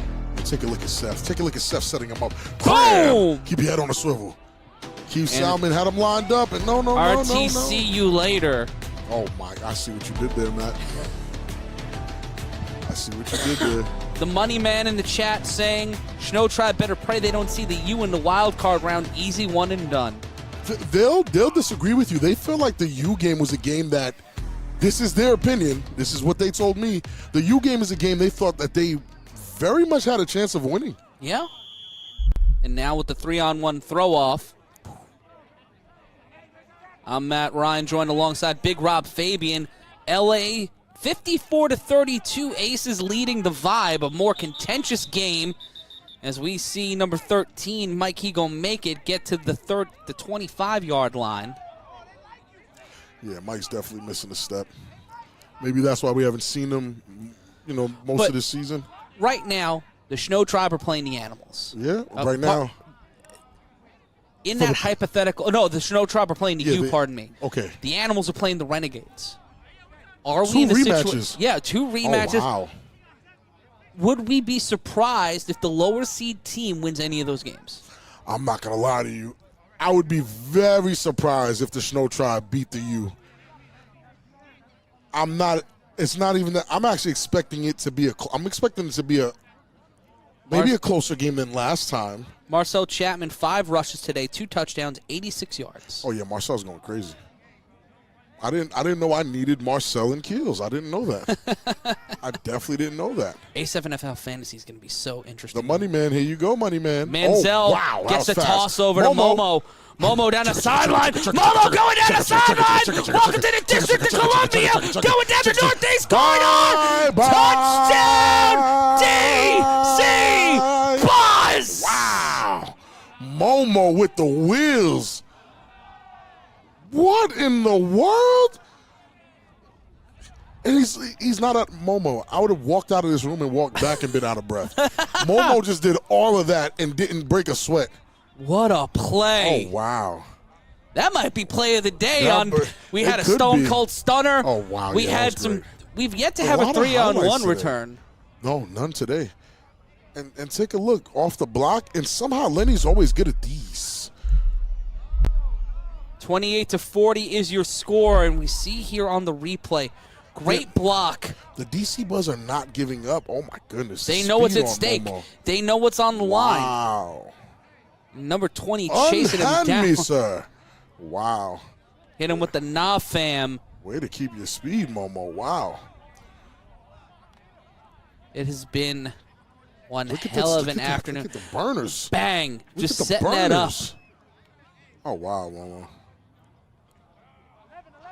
Yeah, Momo went crazy. Going for 2. Here he Manzel in trouble almost immediately. Hedrick Throws it. My. Oh! What? No! What? I've seen it all. What? And I told Solo Dolo! I told you guys this is what Manzel is good for. These lightning in a bottle play. Look, I told you. Listen, this is what Manzel is good for. Four And plays with straight. 97 seconds Wow. left, it's 10 It's points. 10 points. Look at this. And he has his hands up. He He had 2 receivers. Why not let it fly? That block, though. Oh. Okay, tip. Wow. That was clean. That was clean. That might be one of the greatest extra points in A7FL history. Yeah, that was great. That was great. Imagine if that was a game winner. Oh, wow. Just Look at the this. wobbliest dime, That guy the is tip, and Wow. right into the pocket. You couldn't make that up. You Nah, couldn't that was script phenomenal. that. That's not in a video game. That is real life. And That's that is what phenomenal. happens on this field every single Sunday. And now the Buzz have to get a stop and get Tyshawn Robinson to part with the ball or put him back deep. Told you guys, the score is a lot closer than this game is way closer than It's a live ball. Oh. It's a live ball. Robinson will touch it in the end zone. Oh, my. Chapman, he gets past him and brought down at the 13. Marty Nelson comes down with it. And Momo follows up, and the cheetah just couldn't get out the way. The money man finally agrees with me that Lenny is a wild man. Lenny is a walking highlight reel. That's why I don't think people understand. There's no shade. For good and for bad. Yeah, there's no shade to how Lenny plays. Lenny plays a phenomenal game, but can I put Lenny in for 4 down straight and be confident in that? No. Can I put Lenny in for an extra point? Yes. Can I put Lenny in for a conversion? Yes. 1 series? Sure. But the whole game? No, not at all. Not at all. I'm Matt Ryan, joined alongside Big Rob Fabian, and we are live on A7FL.TV. And we'll see this one more time. Look at this. He's asking for the ball. Man's One of the wildest plays. You got it. Oh, my God, that block is – that's what you were talking disgusting. about. Wow. Disgusting. Oh. Nasty work. Nasty work. Yeah, that angle's bad. Oh, my good. Yeah, he knocked. Look, he's like, what happened? Yeah, they just knocked him out. They sent him to the phantom zone. He was out of the frame. And it looks like the Heist got the win over the Crush. As they should. The Heist, look at this. Bam. And the DC Buzz just showing why I thought they were a top 10 team. They have no quit in them. They could have, Matt, they could have given up, Matt. Yeah. They could have easily given up. They were down 11. They're down 10. It's 40-30. It looks a lot closer. I mean, there's not a lot of time left. But, man, the DC Buzz don't have much quit in them. These teams, oh, man. And there's a handoff. Seth Batson. Gets on the sideline Mike and gonna knocked out make a it with the play. hit. He will not go gently into that good night. Will Mike go make it? Taking a look at what's going down in Los Angeles. Try to get an update on that score for you. But here we see again on the replay. What a game so far, and what a run by Seth Batson. That's a phenomenal block by Dev. That is a phenomenal. Tay just spamming the chat with you emojis. Wow. He's excited. We get it, Tay. We get it. The snap. We get it. And now that'll be held by Keels. Keels will keep it in bounds to the 45. And the chances continue to dwindle for the DC Buzz, but it's run out of bounds. So the clock will stop with 1:19. An interesting choice there by the Shnow Tribe to stop the clock. Very interesting. Both teams with no timeouts could have set it up to close the show here. Rahway has 2 timeouts. DC has 1 timeout remaining. As we anticipate the end of the DC Buzz's hopes of a playoff spot. The snap and the handoff and brought down once again at the 45. It will be 3rd down. Number 30, according to the Crown Me King, number 32 looks on like Stephon Urkel. We have Swag Urkel down. We have Swag Urkel in Vegas. And Stephon Urkel, a.k.a. Little Boat, a.k.a. Seth Batson. Wow. And I'm Matt Ryan. That's joined by Big Rob Fabian. And with 1:08 left to go, wonder what was being talked about in the Shnow Tribe huddle. Guys, we did it. We made it to the playoffs. Good job, guys. I mean, I'm impressed. I gotta say I'm impressed. I have to. Jonathan Keels, these guys really rallied behind them. It's what I asked for them to do. Since week 2 or 3, I was asking for them to do that. Be very solid in the quarterback you pick. Allow the offense to play the way they want. The offense is built for a certain type of guy, and it was Jonathan Keels. And they're finally allowing that guy to play and run the ball the way he wants to run the ball. These guys are buying into the system, and look at the result of it. You guys are winning a game to put you into the playoffs. DC burning their last timeout, 3rd and 5. Keels will keep it. He will go right down the center of the field and get near the first down marker. It looks like he got the first down, crossing to the 48. Keels. That's it. There it is. That's the man. That's the man with the plan. And the DC Buzz, a valiant effort by the DC Buzz, but 5 interceptions between Mark Diggs and Lenny Manzel, costing them their chance to go to the playoffs back-to-back and essentially locking the playoff 5 rotation. Interceptions. Who called all that? And they just need victory formation, and that'll be it, dude. That'll be it, Matt. The Rahway Shnow Tribe will get another chance at running the table and getting the shocking upset against either the Patterson U, the Trenton BIC, or the Baltimore Watchmen once this is all said and done when we enter the final week of the A7FL on May 21st. Your final score here from Asbury Park. The Rahway Shnow Tribe 40, the DC Buzz 30. Very impressive. If I had to give a guy a player of the game, I'm definitely handing that over to Jonathan Keels, where Marcel Chapman has a very close second, and that defense, phenomenal. 5 turnovers, phenomenal. And we'll take a look at some of the stats from this afternoon's game as day turns into night. Jeez. And the Buzz total yards outpacing the Rahway Shnow Tribe, 1,000+ yards. Today. In total yards, 1,000 total yards.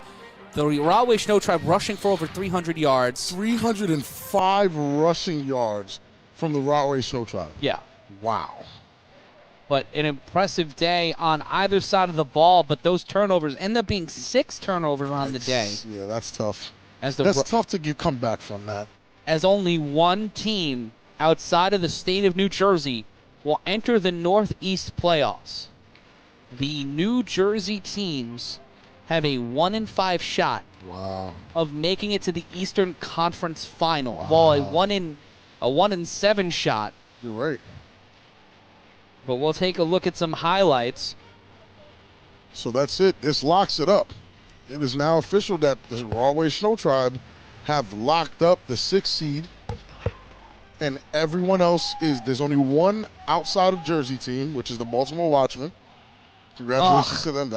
That's how we started the game. Momo went crazy today. And what a game for Momo. Number 3, Steven Morales, the 28-year-old, Momo went insane. having an impressive day. But what a day for Jonathan Keels, who, if he was allowed to play like this from game 1, can really have a nice MVP conversation going, or even Offensive Player of the Year with the way he played today. If he was able to play, there's the back adjustment. If he was able to play like this from game 1, we would see, and the money man hitting him with the darn Lenny. when we take a look here again on the replay, He threaded the needle with that perfect throw. Great catch. the bop and the bang. The Karate Kid kick. And Mark Diggs was pretty accurate today. That was Mark Diggs' stats.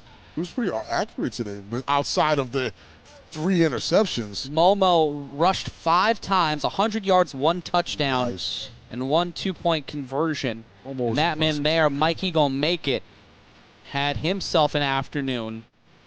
And Lenny Manzel, Phenomenal catch by Ken Dog.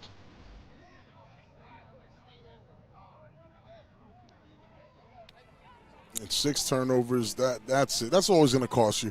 Doesn't matter who you are, Matt. Doesn't matter if you're BIC, the U, Insomniacs, or even it doesn't matter. 6 turnovers is probably going to be impossible to win the game at that point. Phenomenal catch by Mr. Viral himself, Ricky. What are the things that the DC Buzz can look into heading in the next season to kind of solve some of these problems? Honestly, taking better care of yourself in the off season to stay healthy for in season. It seems like it wasn't a heart thing with the Buzz. It seemed like they have the heart, they have the talent, they have the toughness. This was the most grit we've seen from the Shnow Tribe all season. Yeah. This is night and day compared to the Shnow Tribe in the earlier half of the season, where they really sometimes they look like they didn't even care to be on the field. Even there where Rondo gets run over, the effort is what I'm looking at. Yeah. These guys made an effort today to stop these plays. Oh, yeah, he's just saying these guys are posterior. I get it. Yeah, we saw the effort. It's the effort that we saw from the Shnow Tribe today that I have to say that I haven't seen from them at all at any point this year. And there's that huge truck on the Rondo from Momo. We'll see it again in slow motion. That bye-bye that set up the touchdown. And look at this phenomenal block. Wow. Great block. And Rondo just can't do anything with that. He stuck his head in there, couldn't get it. Marcel Nelson had himself a day, and there's that extra point again. They tried to pick on Rondo, but I mean, Rondo had himself a game as well. A pick 6, listen, that's a lot. That's very important. That changed the momentum of the game, and this big fella, Shug had himself an afternoon. A guy that size running that fast. Matt, he's running faster than smaller guys. Marquise Mouchette, Jonathan Keels had himself a day. And we'll see if we can get a comment from him as he joins us here on the set. Pull yourself up a chair, sir, and have a conversation with us.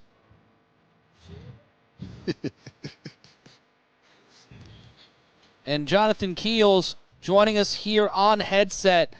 Congratulations on what is not only your best performance of the season. Probably your best performance ever. I've never seen you play this good. What did you eat this morning? I've never seen you play like this. And we see some of these highlights here. We're looking around the league.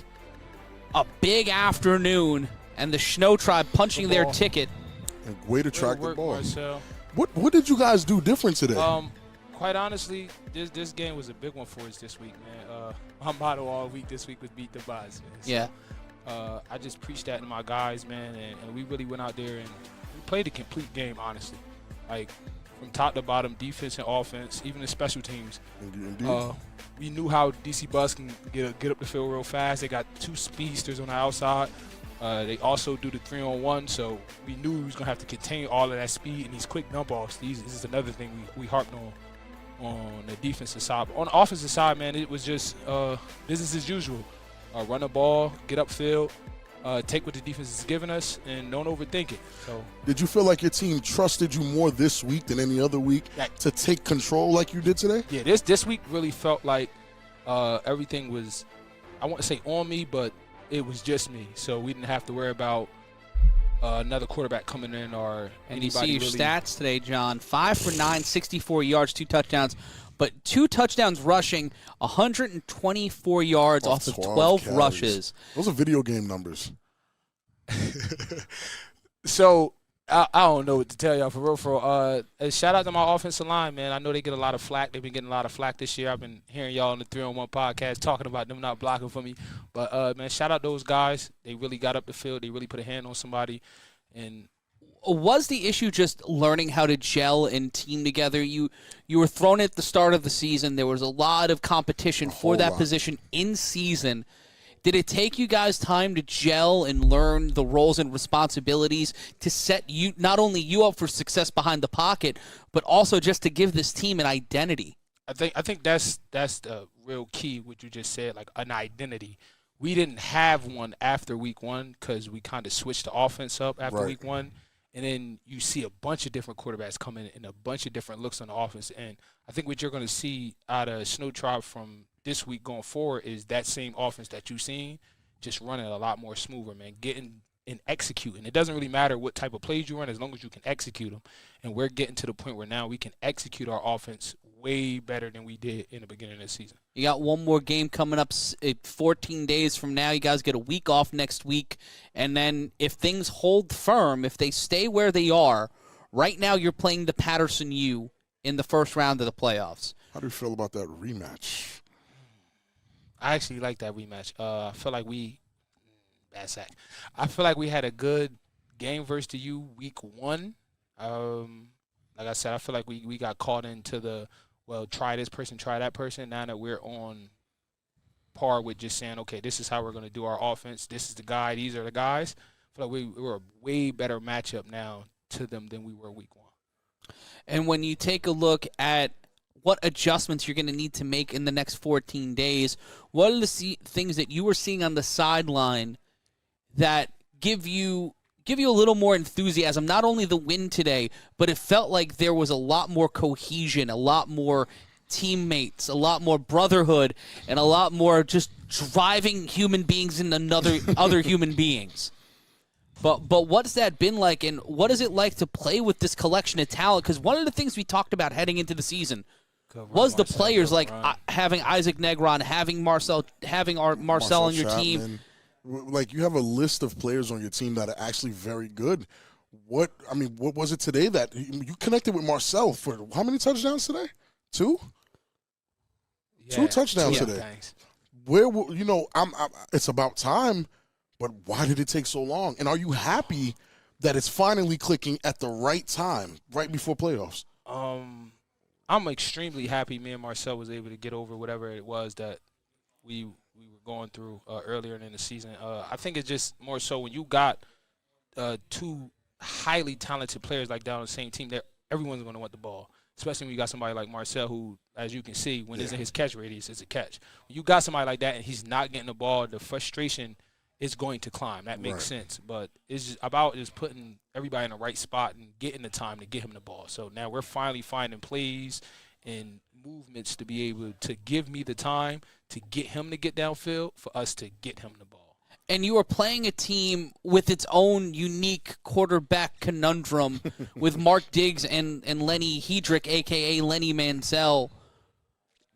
Knowing that on the other side of what you had to go through, do you feel that was a distinct advantage against the Buzz today? Because that caused 6 turnovers. Yeah, I'd say they going through the same thing kind of we went through at the beginning of the season, switching quarterbacks, not giving you complete faith in the guy that's there and not running the plays that will best benefit him. I feel like they got into that a lot with Lenny Manzel and then Mike. So what I would say to those guys, man, just stick to one guy, man. Let that guy rock out. Win, lose, or draw, man. Put everything you can behind that guy because the quarterback is the head of the snake of the offense. If that guy's not 100% going hard and y'all aren't 100% going hard in back of him, your offense is dead. It's over. Like, he literally has the ball in his hand every single play. So if you don't believe in that guy, where's the offense? And I think that's been endemic across the league, especially in some of these newer divisions, these newer teams trying to find their identity, find who they are. The Buzz walked into the season a different team than they ended up being. For real. And your team had that same problem, but it seems like because of the amount of veteran experience, having an Isaac Negron, having a guy like you on your team, having people who understands what it's like to play at the upper level of this league, you made the right decisions not only for you but for your teammates. And the most important question, are you guys going to keep the orange for the rest of the season? Yeah, because that's fire. Not only are they fire, fire. Our statistician David Soberman saying that they're the best jerseys in the league. Yeah, right now, you guys got it right now. Yeah. That's well above my pay grade, fellas. So if the man that runs the team says we're going in orange again, then we ain't orange for the playoffs. But I feel like he got something special for y'all, man. Y'all stay tuned. Oh, and we're going to see it. Jonathan Keels, thank you so much for joining us. Final thoughts on the game. Where do you see yourselves going from here over the next 2 weeks? Next week, well, no, not next week, but 2 weeks from now is the Watchmen. So we're going to focus on another Baltimore team. We're going to watch film, do all we can this week to win this as well. And it's playoff time. It's a different atmosphere. In playoffs, everybody is 0-0. Right. There's no win and losses no more. That season stuff don't matter. This is playoffs. So we're going to take it a game at a time just like everybody else is, and we don't see ourselves as underdogs versus anybody. So. And I think that's the way it's got to be. Jonathan Keels, thank you so much, my friend, for joining us here. Congratulations on the victory. And we're coming up in 22 minutes from now. We'll be bringing you our final game of the week, and we'll be going cross-country. It'll be the Patterson U taking on the Boston Omegas, and also we'll be checking in live when it's the Vegas division on tap, and it will be the OTT, Rob's favorite team, taking on the Vegas Force in a battle of the 4 and 5 seeds in Nevada, looking to battle and get better positioning. Positioning is so important heading into the playoffs, and we'll see that game at the top of the hour, and we'll be wrapping up here, and we'll be playing some highlights, playing some commercials, and when we come back at the top of the hour, we'll be throwing.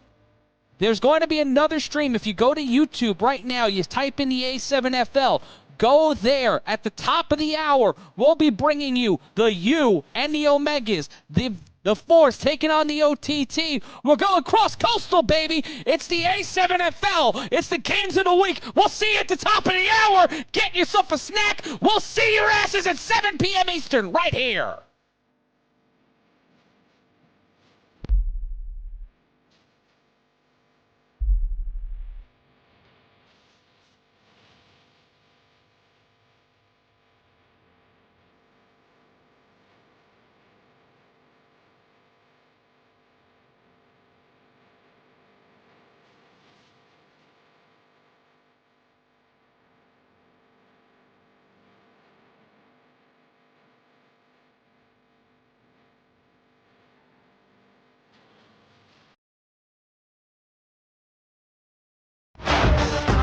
This has been a broadcast of the American Sevens Football League. Like, follow, and share on our Facebook page at A7FL TV.